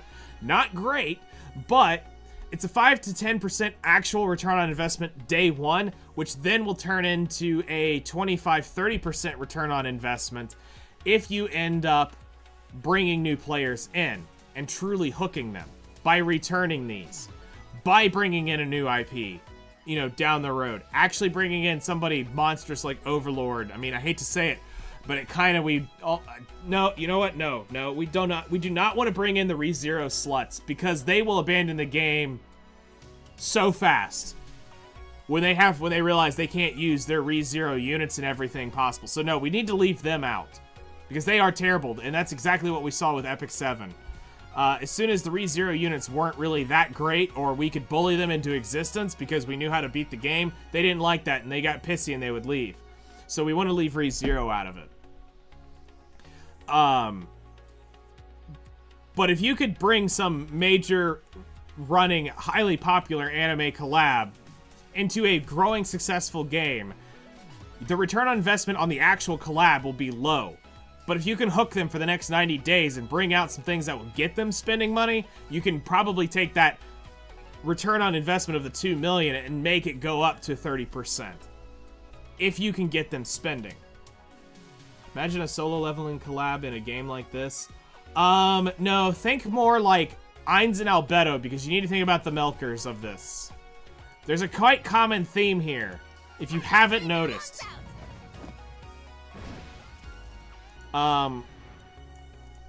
There's a very common theme that needs to be addressed. Asuna doesn't even have milk tanks this big, but it can be done, and done very well, and I'm there with him. But I mean, honestly, I hate to say it, if you're gonna go for a legendary collab, it's kind of the SAO Overlord, Tensura stuff. That's probably a licensing issue, is they can't get anybody in the Sailor Moon IP to let off on it. And that's brutal because of each Sailor Moon has their own fan base, where it's not like with, if we were to talk about Tensura, so is it wrong to pick up, or that time I got reincarnated as a slime, you have Rimuru, you have Malim, and you have Shion. Boom, there's your collab right there. That's easy for a gacha to do. You have Overlord, Ainz, Albedo, done. Then you add Demiurge and Shaltier, there's your Overlord units. So, I mean, if you did ReZero, Rim and Ram, boom, success. Amelia, success. Like, you have to look at things that don't require 8 different characters to create the special cast, because if they brought in, I'll give you a perfect example of this. Epic 7 and that stupid K-pop collab. 5 girls, limited units in 1 month to pull them. Now, yes, they started kissing ass as hard as they could, throwing out currency as fast as possible to make sure people could try to pull those units, because there was 5 units you had to pity, and if you wanted to dupe them, you had to slate them, which was also ridiculous. But that was suicide for a game to try to make you pull for 5 units on a first time crack through. At least run it once, like with Guilty Gear. Yes, there is, with Guilty Gear and Epic 7, there was several different units. Thankfully, Soul was the free unit, so you had to pull for Dizzy and Baiken. Then they got Jacko, and then I think, did they ever go back and add in, what's-her-face to it?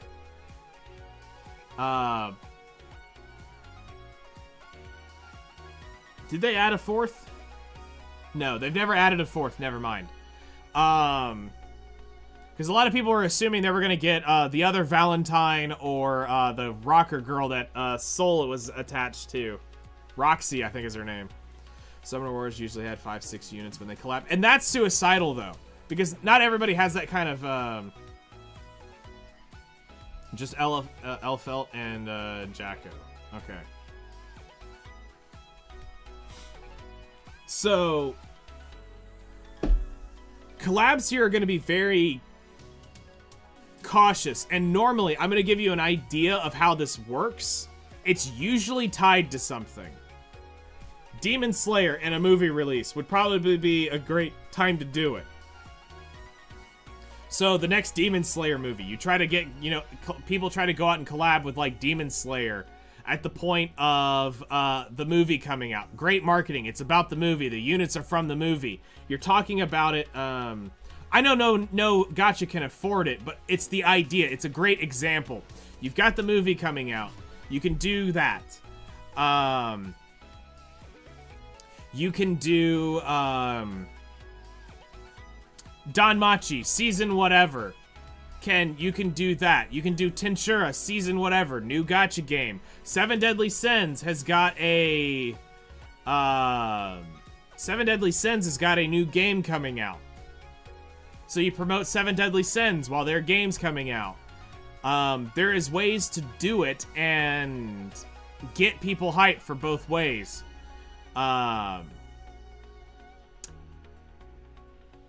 One of the weirdest ones, and literally the strangest thing I've ever seen, was the Stranger Things collab in Seven Deadly Sins. The only reason that showed up in Seven Deadly Sins was because the creator loved the show. And people hated the units. Most of the people I ever talked to was like, why is this even in here? Out of all things you could have collabed with. This was the first collab, by the way, of Seven Deadly Sins was Stranger Things. And people were like, huh? Or wait, no, it was the second collab, because Tensura was the first. Tensura was the first. Second one was Stranger Things. And that caught people by the pants. Believe that. But also at the time, collab units were considered trash in Seven Deadly Sins.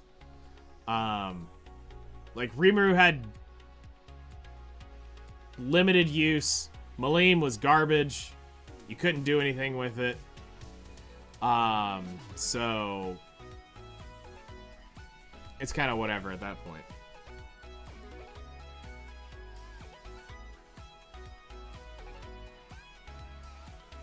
For a rerun for a while.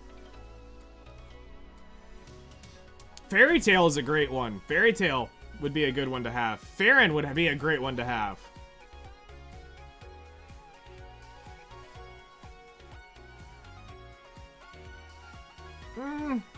I think they could afford it. It's just, do they want to spend it? I'm assuming it's between $5 and $10 million.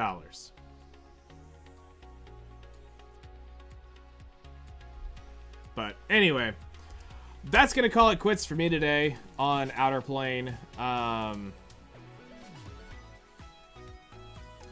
will need to get some stuff done.